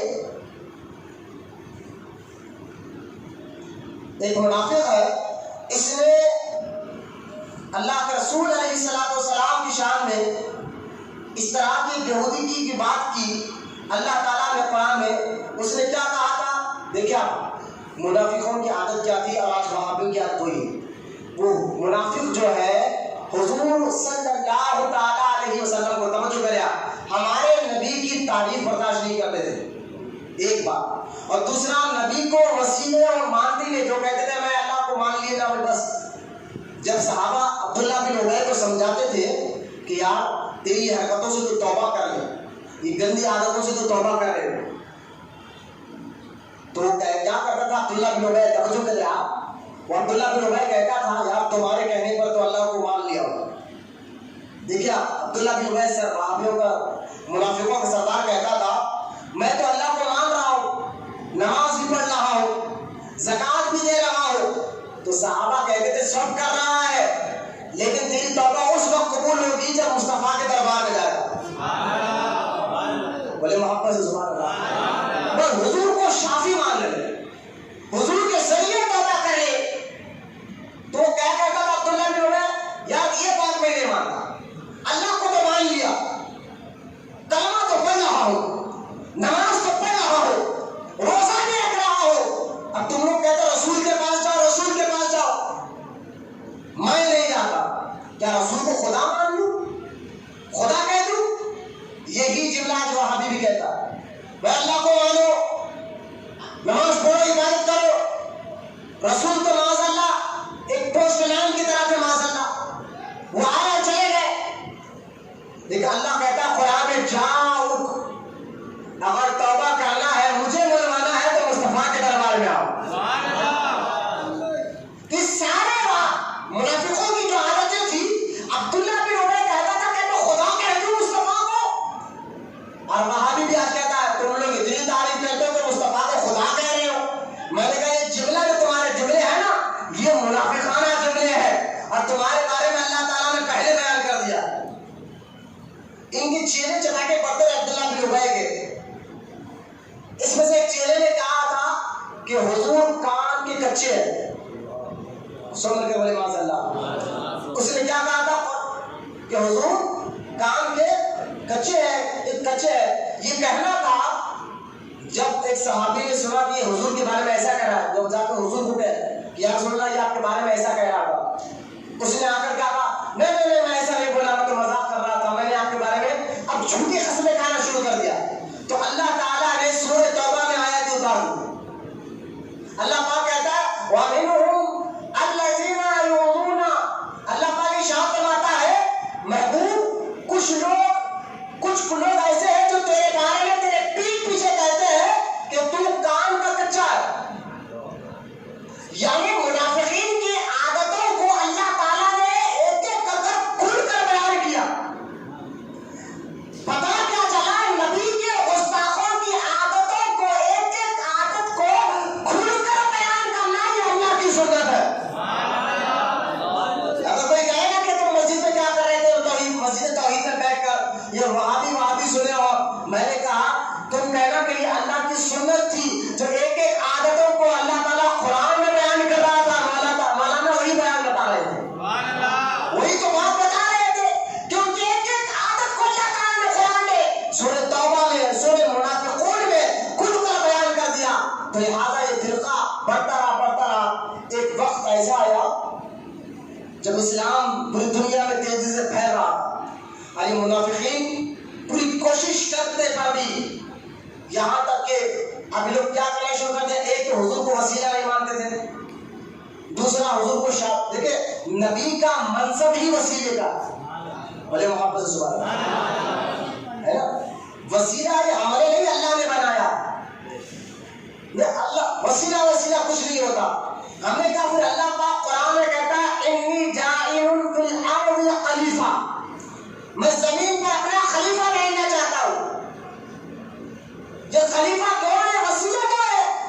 دیکھیں نبی کا منصب ہوتا ہے وسیلے کا، نبی کا منصب ہوتا ہے شفاعت کا، یہ دونوں باتیں وہابی نہیں مانتے، کیونکہ منافقین بھی یہ باتوں کو نہیں مانتے تھے۔ وسیلہ اللہ کا منصب ہے ہی نہیں، وسیلہ کا دیکھیں کہ بعض لوگ کہنا وسیلہ لینا شرک ہے، کسی کو شافی کہنا، شفاعت کرنے والا کہنا یہ شرک ہے، تو آپ کہنا شرک کیسے ہو سکتا ہے؟ کیونکہ وسیلے کا جو منصب ہے یہ اللہ کا نہیں ہے۔ وسیلہ کہتے ہیں کس کو ہے؟ بھائی چھوٹے کے ذریعے بڑے تک جائے، ہے نا، اسی کو تو ذریعہ کہتے ہیں نا، کسی چھوٹے کے ذریعے بڑے تک جانا ہے تو اس کے ذریعے اس تک جاؤ، ہے نا۔ اب اللہ سے بڑا کون ہے؟ کوئی ہے؟ تو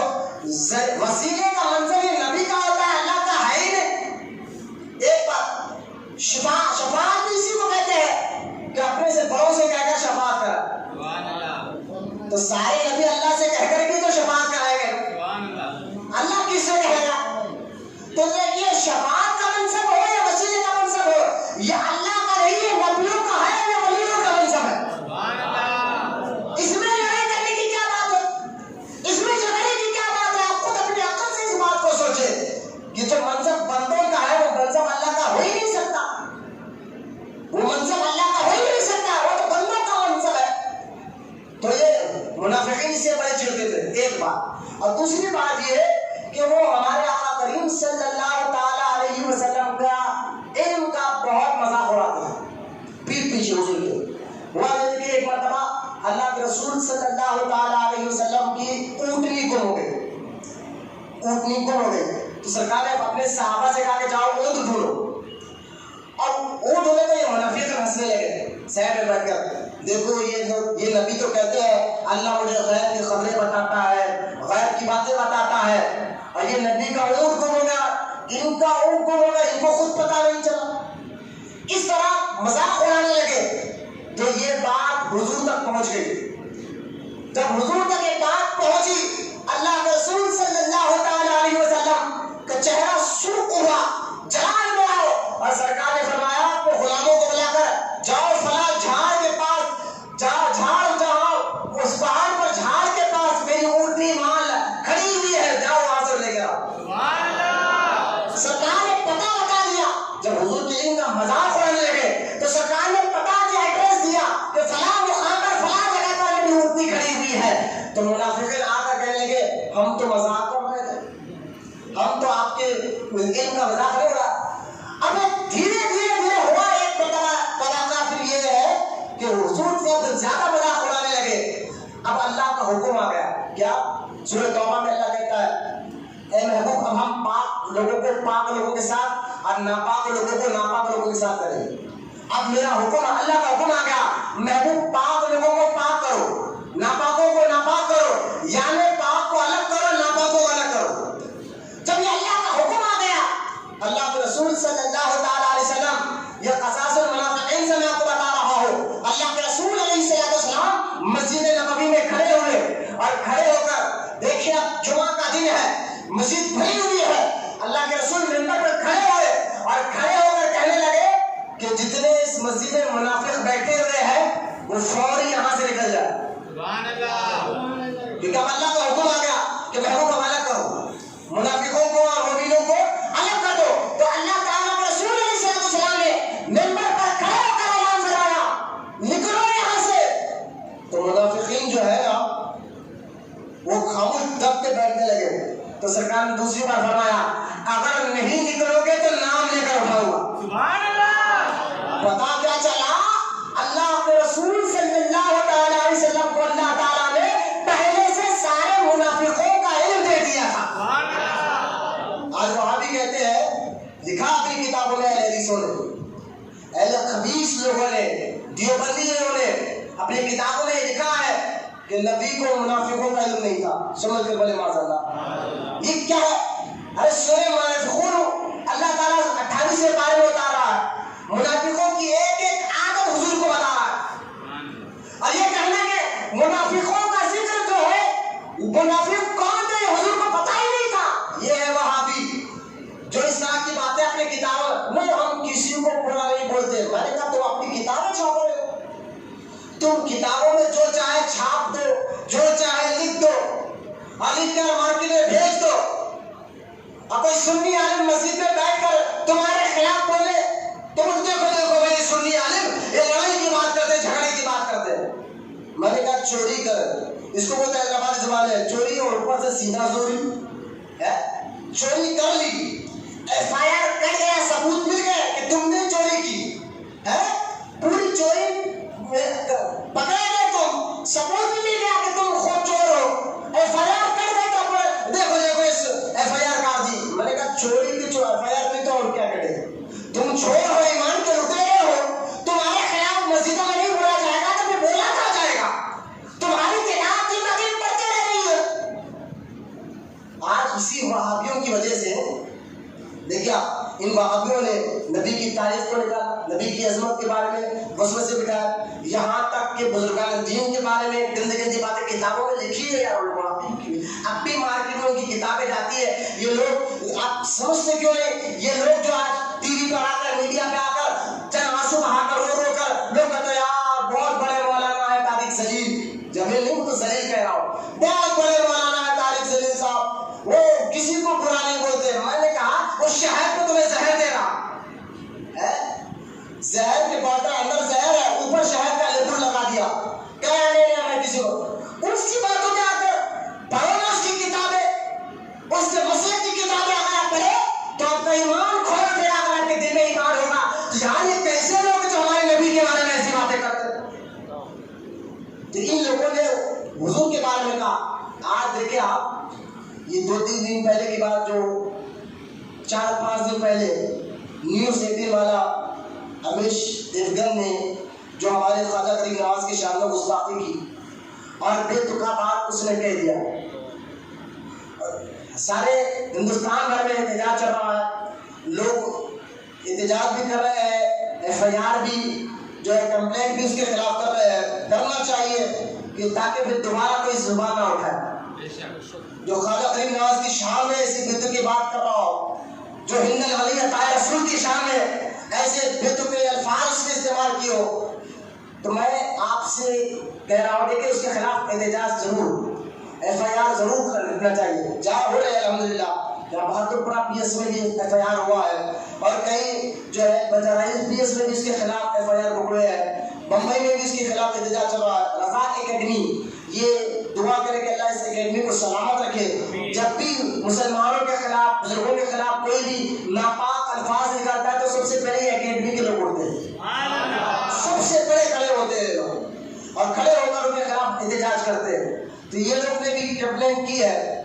لیکن ساری باتیں ایک طرف, امیش دیوگن جو بھی اس کا نام ہے بدبخت کا, ہے تو کافر ہے تو کافر ہے. اس نے کہا, لیکن ان لوگوں کو یہ زہر دینے والا کون ہے جانتے ہیں؟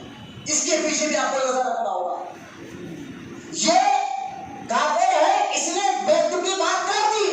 آج پورے دنیا مسلمانوں کے دل میں غم ہے کہ آپ خواجہ غریب نواز جیسی ذات پر, جن کو اپنے تو اپنے خیر بھی مانتے ہیں, جنہوں نے امن کا پیغام دیا, انسانیت کا پیغام دیا, محبت کا پیغام دیا, جن کے دربار میں اپنوں سے زیادہ خیر نظر آتے ہیں, بھکاری مانگتے نظر آتے ہیں, تو ایسے بزرگ کی شان میں اس بدبخت نے جو بھی جملہ کہا, یہ تو ہے کافر, اس کی آخرت تو ہے ہی نہیں, دنیا برباد ہو گئی اس کی سمجھے. یہ تو پریشان ہوگا. لیکن میں آپ کو بتانا چاہتا ہوں, یہ لوگ کو ذہن کون دے رہا ہے بولنے کے لیے؟ ان وہابیوں کی کتابیں دے رہے ہیں. اگر وہ کل کے دن نیوز پر آ کر یہ بول دے کہ بھائی تمہارا ایک مولوی ہے اشرف علی تھانوی, اس نے تو یہ کہا اجمیر جانا اتنا بڑا گناہ ہے کہ جیسا کہ ایک جوان بچی سے زنا کرنا. یہ لکھا ہے اشرف علی تھانوی نے اپنی کتاب میں, اجمیر جانا اتنا بڑا گناہ ہے کہ جوان بچی کے ساتھ زنا کرنا. میں کہہ رہا ہوں بدبختوں, کچھ ہمارے منافقین, ہماری مومنین کی جماعت میں کچھ منافقین جو ہے جس کو وہابی کہتے ہیں, ان لوگوں نے ان کو ذہن دیا. جس طرح ان بدبخت یا ٹی وی اینکروں کے خلاف ہمیں آواز اٹھانا ہے, اسی طرح بدعقیدہ مذہبوں, تبلیغیوں, اہل حدیثیوں اور دیوبندیوں سے بھی آپ کو آواز اٹھانا ہوگا اور کہنا ہوگا بدبختوں, تمہاری وجہ سے غیروں کو بولنے کا موقع مل رہا. تم اگر اپنی کتابوں میں ایسی گندی باتیں نہیں لکھتے تو یہ کیوں نہیں بولتے؟ بھائی اینکر ہے نا, وہ تو ہر چیز پہ نظر رکھتے ہیں, پڑھتے کرتے ہیں. وہ لوگ جو لوگ ہمارے نبی کی شان میں بیٹھے, ان لوگوں نے کتابیں کیا لکھا جانتے ہیں آپ؟ ان کی کتابیں پڑھنا تو آپ کو نہیں چاہیے, وہابیوں کی کتابیں. میں آپ کو بتانے کے لیے کہہ رہا ہوں, یہ کتابیں میرے پاس میں صرف ہوائی فائرنگ نہیں کر رہا ہوں, یہ سارے ثبوت میرے پاس ہے. ان کی کتاب ان کی چھپی ہوئی کتاب ہے, ان کے مکتب سے چھپی ہوئی کتاب ہے. آپ جانتے ہیں اس کتاب میں تقویت الایمان اسماعیل دہلوی کا لکھتا.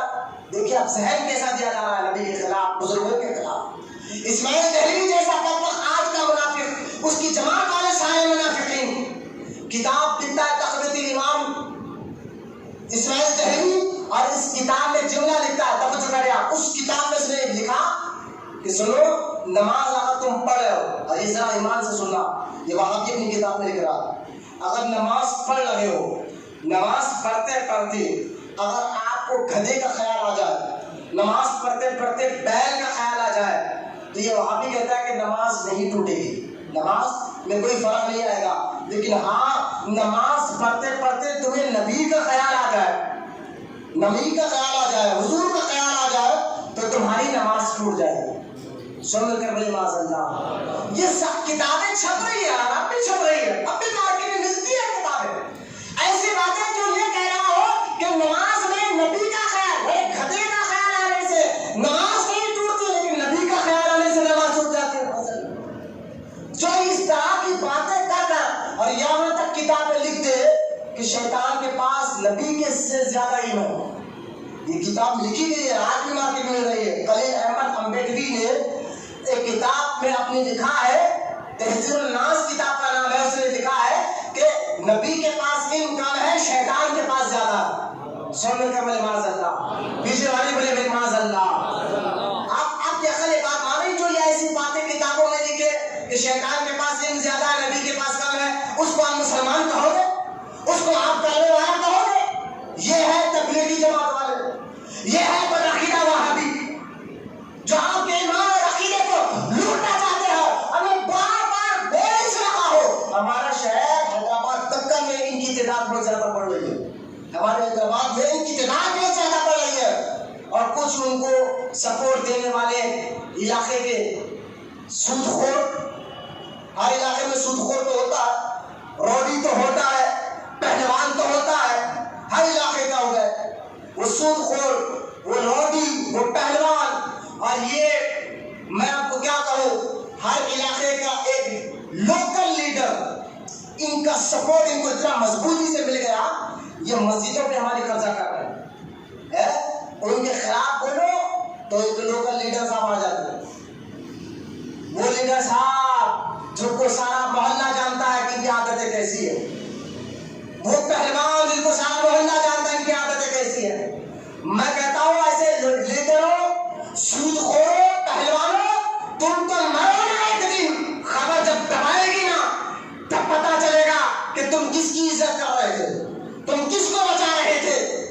یاد رکھو، میں اکثر کہتا ہوں گلی کے کتے کی اگر عزت کرنا پڑے تو عزت کر لو، لیکن وہابی کی عزت مت کرو، کیونکہ وہ نبی کا گستاخ ہے، حضور کا گستاخ ہے۔ ان کا ساتھ دینے والے لیڈروں، پہلوانوں، سود خوروں سے ڈرو نہیں۔ کیا کریں گے لوگ، کیا کرو گے؟ محلے سے نکالیں گے؟ حضور کی محبت میں اگر محلہ چھوڑنا پڑے، بستی چھوڑنا پڑے، یہاں تک کہ دولت چھوڑنا پڑے، جہاں تک کہ جان بھی دینا پڑے، تو صحابہ نے دیکھ بتایا۔ بولے محبت سے سبحان اللہ۔ قرآن تو یہی تو کہہ رہے ہیں، اللہ تعالیٰ قرآن میں منافقوں کا ذکر کرنے کے بعد اللہ کیا کہتا ہے؟ آمنوا کما آمن الناس، ایسے ایمان لاؤ جیسے نبی کے صحابہ نے ایمان لایا ہے۔ ابو بکر نے مکہ نہیں چھوڑا حضور کے لیے، حضرت عبد الرحمن بن عوف نے مکہ نہیں چھوڑا حضور کے لیے، حضرت عثمان غنی نے مکہ نہیں چھوڑا حضور کے لیے۔ آپ پڑھے ہیں حضرت عبد الرحمن بن عوف کے بارے میں، حضرت عثمان غنی کے بارے میں، یہ مکے کے سب سے مالدار کروڑ پتی لوگ تھے، یوں سمجھیے کروڑ پتی لوگ تھے، پیسہ دولت سب کچھ ان کے پاس تھا، زمین تھی، پراپرٹی تھی، گھر تھے، مکان تھے، لیکن جب حضور کے لیے انہوں نے مکہ چھوڑ کر مدینہ جانا چاہا تو دشمنوں نے کہا، کفار نے کہا یہ ساری دولت دے دو۔ آج لوگ دولت کے بھکاری، دولت کے کتے لوگ جو ہے نا، وہ لوگ کہتے ہیں کسی کو برا مت کرو، چند پیسوں کے لیے بکنے والے، چند ٹکوں کے لیے بکنے والے، ایسے لوکل لیڈروں پر لعنت ہے اللہ کی، ایسے لوکل روٹی پہلوانوں پر لعنت ہے اللہ کی، جو وہابیوں کو سپورٹ کر رہے ہیں، بدعقیدوں کا سپورٹ کر رہے ہیں۔ چند پیسوں کے لیے تم اپنے ایمان بیچ سکتے ہو، لیکن آج یاد رکھو کچھ ایسے سنی زندہ ہے جو سب کو لٹا سکتے ہیں، لیکن اپنے ایمان کا سودا نہیں کر سکتے۔ دولت لٹانا پڑے تو لٹا دے، گھر بار لٹانا پڑے تو لٹا دے، یہ جذبے سے نہیں کہہ رہا ہو۔ آپ پڑھے تاریخ، صحابہ نے ایسا کر کر بتایا، صحابہ نے کر کر بتایا ہے، کہ ساری دولت یہاں پر چھوڑ دو، لے لو دولت، ساری دولت لے لو، ہمیں نہیں چاہیے، ہمیں ہمارے آقا چاہیے۔ آج اس دور میں ان وہابیوں کے فتنے کو دیکھ کر آپ کہیں گے میں اچھا رہوں گا، بیوی بچے سلامت رہیں گے، بھائی مجھے کسی سے کچھ لینا دینا نہیں ہے۔ میں کہتا ہوں مرو گے تو چہرہ حضور کو دکھانا ہوگا، یہ چہرہ حضور کو دکھانا۔ حضور کہیں گے نا تیرے پڑوس میں کلمہ پڑھنے والا مجھے گالیاں دیتا تھا، تو کیا کر رہا تھا؟ تو خاموش سن رہا تھا باتیں، تو کسی کو برا مت بولو کہہ رہا تھا، کیا جواب دو گے؟ کیا جواب دو گے بتاؤ؟ تو ایسے بدعقیدہ وہابیوں سے دیکھیں صحابہ کرام نے کس طرح ان سے بات کی ہے۔ آپ دیکھیں، آپ مسند امام احمد بن حنبل کی حدیث پاک ہے، جو حدیث میں آپ کو سنانے جا رہا ہوں۔ کتاب کا نام مسند امام احمد بن حنبل، اور المستدرک میں امام حاکم نے بھی ایک حدیث کو روایت کیا۔ سنیے آپ حدیث کیا ہے۔ ایک مرتبہ مروان کا دور تھا مدینہ پاک میں، مدینہ منورہ میں مروان کا دور تھا۔ مروان خارجی منافق بڑا خطرناک آدمی گزرا ہے، لیکن مدینہ کا یہ سی ایم تھا، یوں سمجھیے مدینہ پاک کا کیا تھا؟ گورنر، سی ایم تھا، سی ایم کے پوسٹ پر تھا، اس کے ہاتھ میں مدینہ منورہ کی حکومت تھی۔ اس کے دور کی بات ہے کہ مروان کا دور ہے، ایک شخص جو ہے حضور صلی اللہ تعالی علیہ وسلم کی قبر شریف پر، بڑے محبت سبحان اللہ، کہاں پر؟ قبر مبارک پر، حضور صلی اللہ تعالی علیہ وسلم کی قبر شریف پر پینتی کی طرف، جہاں حضور کے قدم ہے پینتی کی طرف اپنا سر رکھ کر بیٹھا۔ سبحان اللہ، ارے بڑے محبت سے سبحان اللہ۔ یہ حدیث میں کہتا ہوں وہابوں کبھی یہ حدیث بھی عوام کو بتاؤ، حضور کی قبر مبارک ہے۔ آج تم کہتے ہو کہ خبر پوجا والے ہو، تم لوگ درگاہوں میں جاتا خبر کی پوجا کرتے ہو، وہ کھڑی مورتی کو کرتے ہو، تم لیٹی مورتی کو کرتے ہو۔ ارے یہ باتیں تمہاری ذہنوں کو خراب کرنے کے لیے کیا جاتا ہے۔ مزارات کی زیارت کو جانا، مزارات کے وسیلے سے دعائیں کرنا، یہ خود صحابہ کی سنت رہی ہے۔ صحابہ کا ایمان و عقیدہ رہا ہے اس کے اوپر۔ خود صحابہ اکرام جو ہے حضور کے مزار پر بار بار جایا کرتے اور بار بار ٹھہر کر دعا کرتے تھے۔ ایک جنگ ہے، جنگ ملک شام میں جنگ چل رہی ہے، ایک صحابی گھوڑے پر بیٹھ کر جنگ کر رہا ہے۔ حضرت عمر ابن خطاب کا دور مبارک ہے۔ آپ صحابہ رسول جنگ کرتے کرتے گھوڑا زخمی ہو گیا، کچھ تیر ایسے آ کر لگے گھوڑے کو، گھوڑا زمین پر نیچے گر گیا۔ وہ صحابی اس گھوڑے کو اٹھاتے رہے، کہا کہ مجھے ساتھ دے۔ وہ گھوڑا اٹھ نہیں پا، زخموں سے چور چور ہو گیا۔ وہ صحابی کا عقیدہ دیکھے، ملک شام میں وہ صحابی تھے، وہ صحابی نے اس گھوڑے سے کہا تھا اگر نہیں اٹھے گا تو تیری شکایت رسول اللہ کی قبر پر کر دوں گا، حضور کی قبر مبارک پر جا کر تیری شکایت کروں گا۔ روایت میں اسی وقت گھوڑا اٹھ کر کھڑا ہو گیا۔ قبروں پر جا کر ان کے وسیلوں سے دعائیں کرنا اس صحابہ کا طریقہ رہا، اور اللہ قرآن میں فرماتا ہے ایسے ہی ایمان لاؤ جیسے نبی کے صحابہ نے ایمان لایا ہے۔ یہی تو ایمان ہم ایسوں میں جماعت کا ہے، مزارات پر جانا اور ان کے وسیلوں سے دعا مانگنا صحابہ نے بھی کیا ہے۔ صحابہ کرے تو اللہ ان کے ایمان کو قبول کرے، اور اگر آپ سنی کرے تو شرک کیسے ہو سکتا ہے؟ یہ فتح کیسے دیتے ہیں؟ آپ دیکھیں، اب مروان کا دور ہے، میں واقعہ سنا رہا تھا، وہ حدیث آپ کو مکمل کر رہا تھا۔ ایک شخص جو ہے حضور کے قبر مبارک پر پینتی کی جانب سر رکھ کر بیٹھے۔ یہ مروان آیا، یہ مروان وہابی ذہن والا تھا، بدعقیدہ تھا، مروان منافق، مروان جیسا بدبخت کوئی آدمی نہیں گزرا ہوگا۔ مروان کی وجہ سے امام حسین کی شہادت ہوئی ہے کربلا میں۔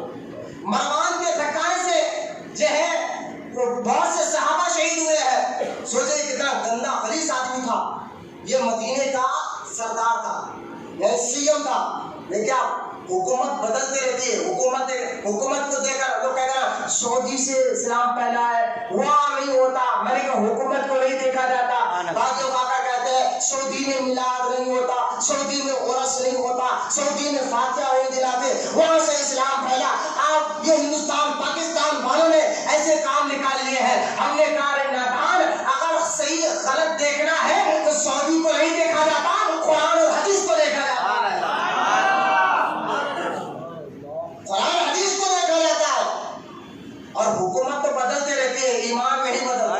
ہے نا.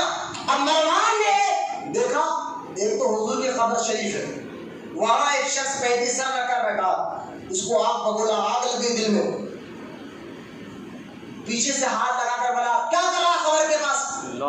یہ جملہ اس بدبخت کا مروان کا, کیا کر رہا ہے خبر کے پاس. اس شخص نے سر اٹھایا. آپ جانتے کون تھے وہ صحابی رسول حضرت سیدنا ابو ایوب انصاری رضی اللہ تعالیٰ عنہ. صحابی کا عقیدہ دیکھیں, صحابی کا دل محبت سے سبحان اللہ. وہ صحابی تھے, صحابی سیدنا ابو ایوب انصاری وہ صحابی ہے جب سرکار مکہ چھوڑ کر مدینہ آئے تو انہی کے گھر میں آ کر رہے. ابو ایوب انصاری رضی اللہ تعالیٰ عنہ, انہوں نے ساتھ اٹھا کر ایک جملہ کہا, ہائے کیا جملہ انہوں نے کیا, حدیث کی کتابوں میں جملہ لکھا گیا. ابو ایوب انصاری رضی اللہ تعالیٰ عنہ سر اٹھا کر کہا مروان خبر آپ کے پاس نہیں آیا ہوں. یہ نہ سمجھ, یہ خبر ہے, یہ پتھر ہے, یہ مٹی ہے, یہی مطلب آدمی. لیکن صحابی کا عقیدہ دیکھو, حضرت ابو ایوب انصاری کہتے ہیں مروان یہ نہ سمجھ کہ خبر مٹی پتھر کے پاس آیا ہوں, بلکہ میں اپنے رسول کے پاس آیا ہوں. یہ محبت سے سبحان اللہ. یہ پتھر مٹی چنا سمجھنا, یہ رسول ہے, رسول کے پاس آیا ہو. ارے مصیبت کے وقت قبروں پر جا کر رسول سے مدد طلب کرنا یہ کسی غیر کا طریقہ نہیں, یہ صحابہ کا طریقہ ہے. اور صحابہ کا وہ طریقہ ہے, اللہ قرآن میں کہتا ہے قیامت تک کے مسلمانوں کو لوگوں ایسے ایمان لاؤ جیسے نبی کے صحابہ نے ایمان لایا ہے. اب دیکھیں ایک طرف منافقوں کی حالت میں نے بیان کر دیا آپ کو. اچھا جانتے ہیں منافقین کتنے خطرناک گروہ ہے. حضرت علی سے بھی یہ لڑے تھے رضی اللہ تعالیٰ, علی سے, مولا علی سے رضی اللہ تعالیٰ. حضرت علی سے منافقین لڑے ہیں.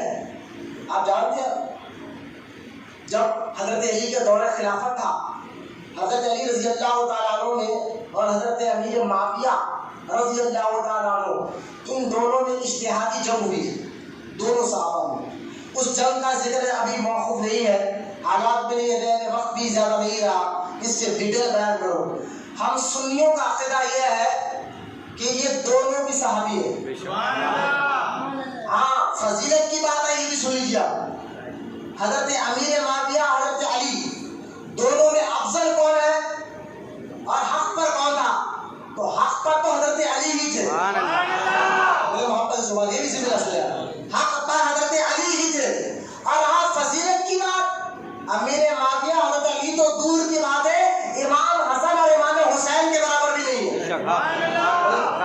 کیوں نہیں ہے؟ کیونکہ سرکار نے امام حسن امام حسین کو اپنا حوالی کہا. جامع ترمذی کی صحیح حدیث پاک فضائل اہل بیت میں سرکار نے فرمایا ہر نبی کو اللہ تعالیٰ خاص ساتھی دیتا ہے. کسی نبی کو 4 دیا, کسی کو 5 دیا, لیکن سرکار فرماتے ہیں اللہ تعالیٰ مجھے خاص 14 ساتھی دیے, جن میں حسن اور حسین بھی ہے. محبت سے سبحان اللہ, حسن اور حسین بھی ہے. تو امیر معاویہ تو مکہ فتح ہونے کے بعد ایمان لائے, اس سے پہلے حسن اور حسین. اس اعتبار سے حضرت علی تو دور کی بات ہے, امام حسن اور امام حسین بھی امیر معاویہ سے افضل ہے. سنیں, لہذا حضرت امیر معاویہ میں اور حضرت علی میں جنگ ہوئی تھی, جنگ سیفین اس کو کہتے ہیں. تو اب دونوں نے چاہا کہ جنگ میں آپس میں کیوں لڑے, صلح کرانا, صلح کی بات آئی. لیکن میں نے یہ جنگ کو میں ڈیٹیل بتا دیا ہوں مختصر طور پر کہ اس جنگ میں حق پر حضرت علی بھی تھے, ذہن میں رکھ لیا. لیکن حضرت علی کا مقام و مرتبہ فضیلت اپنی جگہ ہے. ہم امیر معاویہ کی شہادت کے خلاف کچھ نہیں بولے, ان کا بھی ادب کریں گے, ان کو بھی جنتی کہیں گے, لیکن حق پر علی ہی تھے. اور فضیلت میں امام حسن امام حسین بھی حضرت امیر معاویہ سے بڑے ہیں. رتبے میں امام حسن امام حسین امیر معاویہ سے بڑے ہیں. حضرت علی تو دور کی بات ہے, ٹھیک ہے. لہٰذا ایک بات یاد رکھیں آپ, اس جنگ میں ہوا یوں, اب غور کریں آپ, یہ جنگ جب ہوئی تو حضرت علی نے حضرت امیر معاویہ نے کہا کہ حضور ہم آپس میں صلح کر لیں گے, بات چیت کر لیں گے. تو سرکار نے فرمایا حضرت علی نے ٹھیک ہے بات چیت کر لیں گے, کہ ہم آپس میں لڑے, مسلمان بہت کئی مسلمان اس میں شہید ہوئے. اب ہوا یوں کہ کہ حضرت امیر معاویہ نے کہا کہ حضور میری طرف سے ایک آدمی آئے گا بات کرنے اور آپ کی طرف سے آپ ایک آدمی کو بھیجیے.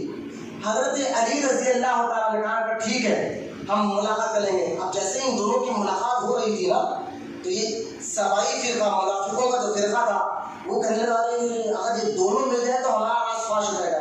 کیونکہ دونوں کو لڑانے میں منافقوں کا بہت بڑا ہاتھ تھا. یا آپس میں مسلمان لڑ کر اور اسلام کمزور ہوتے ہیں ان کی پلاننگ تھی. وہ کہنے لگے یار یہ تو بہت مشکل کی بات ہو جائے گی. اگر یہ دونوں آپس میں ملاقات کر لیں گے تو ہمارے لیے بہت مشکل کی بات ہوگی. تو لہٰذا ان لوگوں نے کیا کیا دیکھیں آپ منافقین چہرے پہ داڑھی بھی تھی نمازی بھی تھے پرہیزگار تھے. یہ منافقین نے کیا کیا جب حضرت علی نے کہا کہ جاؤ اے عبداللہ بن عباس تم جا کر ہماری طرف سے بات کرو تم ہمارے حاکم ہو. یہ لفظ حضرت علی نے کہا تم ہمارے طرف سے حاکم ہو جا کے فیصلہ کرو. ادھر سے ابو موسیٰ اشعری ہے. دیکھیں یہ دونوں صحابہ میں جب بات چیت ہو رہی تھی تو دونوں طرف سے جو لوگ جو مسلمان بیٹھے تھے دونوں طرف وہ دونوں تو بیٹھے رہے لیکن وہاں سے 3 فرقے بن گئے. سنیے حضرت علی حضرت امیر معاویہ جب بات چیت کے لیے بیٹھے ہیں نا وہ 3 فرقے بنے. ایک فرقہ تو کہتا تھا یار ہم تو حضرت علی کو سب سے افضل مانتے ہیں نبی سے بھی افضل مانتے ہیں. وہ فرقہ وہاں سے اٹھتے چلے گیا اس کو شیعہ کہتے ہیں. اور ایک فرقہ کہتا تھا نہیں حضرت علی بھی غلط ہے اور معاویہ بھی غلط ہے لہذا یہ دونوں بھی شرک کر رہے ہیں. یہ کہہ کر وہ اٹھتا چلا گیا. وہ فرقہ وہابی بنا. اور جو دونوں صحابہ کو صحیح مانتا تھا اور دونوں سے محبت کرتا تھا جو بیٹھا رہا دونوں کی بات سنتا رہا وہ سنی بنا. محمد سبحان اللہ. ہاں حضرت علی کے طرف سے ہی آ رہے جو فیصلے کو مانا بیٹھا رہا وہ سنی بنا. اور جو ایک اٹھ کر چلا گیا علی کو افضل کہتا وہ شیعہ بنا ایک وہابی بنا. تو حضرت وہابی جو فرقہ بنا خارجی آپ دیکھیں اس نے کیا کہ حضرت علی کو بنا حضرت علی سے کہنے لگا علی تم نے شرک کر دیا. سمجھ کر بولے معاذ اللہ. آپ 10 منٹ دیجیے میں بات ختم کر رہا ہوں. حضرت علی کو شرک کا فتویٰ لگا دیا خارجیوں نے منافقوں نے کہا علی نے شرک کر دیا. حضرت علی رضی اللہ تعالیٰ عنہ کون ہے بھائی جن کے بارے میں حدیث آیا نا سرکار نے فرمایا علی تم سے مومن ہی محبت کرے منافق محبت کر ہی نہیں سکتا. علی کی محبت کسوٹی ہے ایمان کی پہچان کی.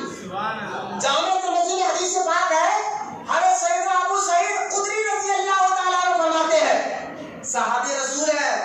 اب قرآن کہتا ہے ایسے ہی ایمان لاؤ جیسے نبی کے صحابہ نے ایمان لایا. ابو سعید خدری رضی اللہ تعالیٰ عنہ فرماتے ہیں جب بھی ہم مدینے میں ایسی جگہ جاتے جہاں سارے داڑھی والے بیٹھے رہتے سارے امام والے بیٹھے رہتے تو ہم پہچاننا مشکل ہو جاتا کہ ان میں مومن کون ہے منافق کون ہے. تو ابو سعید خدری کہتے ہیں ہم مولا علی کا ذکر شروع کر دیتے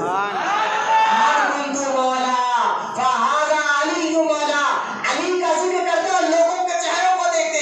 علی کا ذکر سن کر جن کا چہرہ کھل جاتا صحابی کہتے ہیں سن لیے ہم پہچان لیتے کہ یہ عاشق ہے اور جس کا چہرہ ادھر جاتا ہم سمجھ جاتے ہیں منافق ہے. محبت سبحان اللہ. حضرت علی سے صرف مومن ہی محبت کرتا. مولا علی کا نام سنا آپ نے آپ کا چہرہ کھل گیا. ثبوت اس بات کا آپ کے دلوں میں ایمان ہے آپ کے دلوں میں عشق رسول ہے. سرکار نے فرمایا علی تم سے مومن ہی محبت کرے گا منافق نہیں کرے گا. تو منافق کیا کرنے لگے وہ علی کو شرک کا فتویٰ لگا دیا. علی تم نے شرک کر دیا. بولے کیا حضرت عبداللہ کے پاس سے حضرت علی علی جا کر وہ بات کرو شرک کیسے ہوا. تو حضرت عبداللہ بن عباس گئے جا کر ان سے بات کیا. اچھا جن سے حضرت عبداللہ بن عباس بات کر رہے ہیں وہ پورے داڑھی والے تھے پیشانی پر نماز کا گھٹا بھی تھا. حضرت علی کو شرک کا فتویٰ لگائے لوگ سمجھے آپ کو کہ آج بھی ایسے لوگ ملیں گے آپ کو سمجھے نا. نماز پڑھنے والے تھے سب اتنے عبادت کرنے والے تھے نماز پڑھنے والے تھے. حضرت علی نے عبداللہ بن عباس سے کہا کہ جاؤ ان کو سمجھاؤ. عبداللہ بن عباس گئے. عبداللہ بن عباس جا کر کہنے لگے تم نے یہ کیوں فتویٰ لگایا. تو وہ لوگ کہنے لگے دیکھو حاکم تو اللہ ہے حاکم اللہ ہے اور قرآن کی آیت پڑھنے لگے وہابی. حضرت علی کے دور کے وہابی کیا کہنے لگے قرآن کی آیت سورہ انعام والی آیت پڑھنے لگے. اللہ تعالیٰ دیکھیں وہابیہ ہے لیکن قرآن کی آیت پڑھ کر غلط معنی بتا رہے. یہ علی کے دور سے چلتے آ رہے ہیں. آج بھی آپ کو وہابیہ جو ہے نا قرآن کی آیت پڑھ کر اس کا غلط معنی بتاتے ہیں. وہ کیا آیت پڑھے سنیں آپ کیا؟ عبداللہ ابن عباس نے کہا کیسے بھائی شرک کیسے ہوا علی سے؟ تو کہنے لگے دیکھو حاکم تو اللہ ہے، قرآن میں اللہ پاک کہتا ہے ان الحکم الا للہ، یہ سورہ انعام آیت نمبر 57 یہ آیت ہے جس میں اللہ کہتا ہے حاکم اللہ ہے، حاکم کون ہے؟ اللہ ہے۔ تو یہ آیت صحابی پڑھ کر کہنے لگے دیکھو حاکم تو اللہ ہے اور علی نے آپ کو حاکم بنا دیا تو علی نے شرک کر دیا۔ حضرت علی جب یہ بات سنے تو مسکرا کر کہنے لگے آیت تو صحیح پڑھ رہے ہیں معنی غلط کر رہے ہیں۔ یہ جملہ حضرت علی کا آج تک مشہور ہے، کتابوں میں لکھا ہے۔ تو وہ آدمی بھی آیت پڑھتے تو صحیح ہے، آیت میں کوئی گڑبڑی نہیں کرتے، اس کا معنی اس کی تفسیر غلط بیان کرتے ہیں۔ جو آیت اللہ تعالیٰ کفار مشرکین بتوں کے بارے میں اتارتا ہے یہ وہابی بزرگوں کے بارے میں پڑھتے ہیں، سمجھے آپ؟ تو یہ آج کی نئی جھکی جھکی باتیں، حضرت علی کے دور میں بھی ایسے لوگ تھے۔ حضرت علی مسکرا کر کہنے کہ آیت تو صحیح پڑھے معنی غلط بیان کرے۔ حضرت عبداللہ بن عباس نے مسکرا کر کہا ارے بے خوفو، حاکم حقیقت میں اللہ ہی ہے، لیکن عبداللہ بن عباس کہتے ہیں اللہ تعالیٰ سورہ نساء میں ایک اور جگہ حضرت عبداللہ بن عباس وہابیوں سے مناظرہ کر رہے ہیں، انہوں نے آیت پڑھی نا حاکم اللہ ہی ہے، تو عبداللہ بن عباس کہتے ہیں اللہ تعالیٰ ایک سورہ نساء میں ایک اور آیت میں کہا جب میاں بیوی دونوں آپس میں لڑ لے تو ادھر سے ایک حاکم آئے ادھر سے ایک حاکم آئے۔ اب دیکھو یہ وہاں بھی اللہ کہہ رہا ہے کہ میں ہی حاکم ہوں، اور سورہ نساء میں اللہ تعالیٰ کہہ رہا ہے تو میاں بیوی آپس میں لڑے تو ادھر سے ایک حاکم آئے اور ادھر سے ایک حاکم آئے۔ عبداللہ بن عباس نے کہا پھر اللہ تعالیٰ یہ کیا حکم دے رہا ہے؟ اب وہ سارے وہابی کی ہوا اتر گئی، بولے یہ تو بات صحیح ہے۔ تو سارے وہابیوں میں سے 500 یا 5000 وہابیوں نے توبہ کر کر سنی بنے، کیونکہ حاکم حقیقت میں اللہ ہے لیکن اللہ نے ذریعوں کو بھی بنایا۔ تو جب تم بھی حاکم بنو فیصلہ کرا میاں بیوی میں تو ان کو بھی اللہ حاکم کہہ رہا ہے، حقیقت میں حاکم اللہ ہے لیکن کچھ فیصلہ کرنے والوں کو بھی اللہ نے حاکم بنایا ہے اور حضور کو بھی اللہ نے حاکم بنایا ہے۔ اللہ قرآن میں کہتا ہے محبوب یہ ایمان والے اس وقت تک مکمل ہو ہی نہیں سکتے جب تک تجھے کو اپنے ہر فیصلے میں اپنا حاکم نہ مان لے، ہر فیصلے میں تجھے اپنا حاکم نہ مان لے۔ دیکھو حضور کو بھی اللہ نے حاکم بنایا، تو لہٰذا یہ جو حاکم ہے حقیقت میں اللہ ہی حاکم ہے لیکن مصطفیٰ کو اللہ نے حاکم بنایا۔ میاں بیوی لڑے تو دونوں طرف سے ایک آدمی بات کرنے والا ہے، ان کو حاکم اللہ نے بنایا ہے، تو لہٰذا یہ شرک کیسے ہو سکتا؟ یہ بات کہنا تھا، پھر بھی وہ منافقین تھے، انہوں نے حضرت علی سے جنگ کا اعلان کر دیا۔ مولا علی نے بہت سمجھایا کہ تم لوگ لڑو مت، نہیں مانے۔ آخر کار حضرت علی نے دیکھا کہ نہیں مان رہے تو حضرت علی نے بھی اعلان جنگ کر دیا کہ بھائی ان سے لڑنا۔ آپ جانتے ہیں یہ جنگ میں جس میں منافقین تھے قرآن پڑھ رہے تھے، ان کی عبادت اتنی تھی، حضرت علی سے جو لڑ رہے تھے قاتل لوگ، جو منافقین جو حضرت علی سے لڑ رہے تھے، پہلے تو حضرت علی نے سمجھایا مت کرو، لیکن جب وہ لوگ ضد پہ رہ گئے، ان کی ایک جماعت بنانے لڑنے کے لیے تیار ہو گئے تو حضرت علی نے اعلان کر دیا کہ چلو لڑو۔ اب جب سامنے اتنے بڑے بڑے لوگ تھے منافقین، ان کی عبادت کو دیکھ کر امام حسن اور امام حسین بھی پریشان ہو گئے۔ سوچیے آپ وہابیوں کو عبادت کو دیکھ کر آپ پریشان ہو جاتے ہیں، یار اتنی نماز پڑھتا آپ بولے وہابی یہ کافر ہے منافق ہے۔ میں نے کہا امام حسن بھی پریشان ہو گئے، یار یہ اتنی نماز پڑھنے والے اور والد صاحب کہہ رہے ہیں ان سے لڑو، یہ اتنے روزہ رکھنے والے والد صاحب کہہ رہے ہیں ان سے لڑو، یہ اتنے بیان اتنے قرآن پڑھا ہے۔ تو حضرت علی نے جب دیکھا کہ میرے غلاموں میں کچھ لوگ ہیں ان سے لڑنے کے لیے آگے پیچھے ہو رہے، حضرت علی نے فرمایا کہ سنو میرے آقا نے پہلے ہی ارشاد فرما دیا تھا اے علی میری امت میں کچھ لوگ ایسے پیدا ہوں گے جو نماز اتنی پڑھیں گے ان کی نمازوں کو دیکھ کر تم اپنی نمازوں کو کم سمجھو گے، جو قرآن پڑھیں گے ان کے قرآن پڑھنے کو دیکھ کر تم اپنے قرآن کو کم سمجھو گے، قرآن کو زیادہ پڑھیں گے لیکن قرآن ان کے حلق سے نیچے نہیں اترے گا، روزہ اتنے رکھیں گے ان کے روزوں کو دیکھ کر تم پریشان ہو جاؤ گے، ان کی نمازوں کو دیکھ کر تم پریشان ہو جاؤ گے، ان کی عبادتوں کو دیکھ کر تم پریشان ہو جاؤ گے، لیکن سرکار نے فرمایا وہ لوگ اسلام سے ایسے باہر رہیں گے جیسا تیر کمان سے باہر ہو جاتا ہے۔ ان وہابیوں کی عبادتوں کو دیکھ کر آپ پریشان مت ہو، سرکار نے پہلے ان کی پہچان بتا دی، ان کی عبادت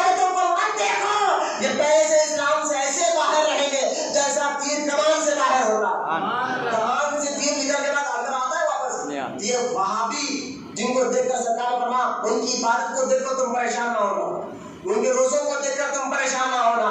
وہ قرآن بہت پڑھیں گے لیکن قرآن کے حلق سے نیچے نہیں اترے گا. یہ حدیث میں بتا رہا، بولے محبت سے سبحان اللہ. ساری پہچان آپ کے وہابیوں میں ملے گا.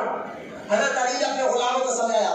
پھر حضرت علی کے پاس ایک آدمی آیا، کہنے لگا یا اے علی، جو لڑنے والے لوگ ہیں وہ سمندر چھوٹا سا تالاب کو پار کر لیے.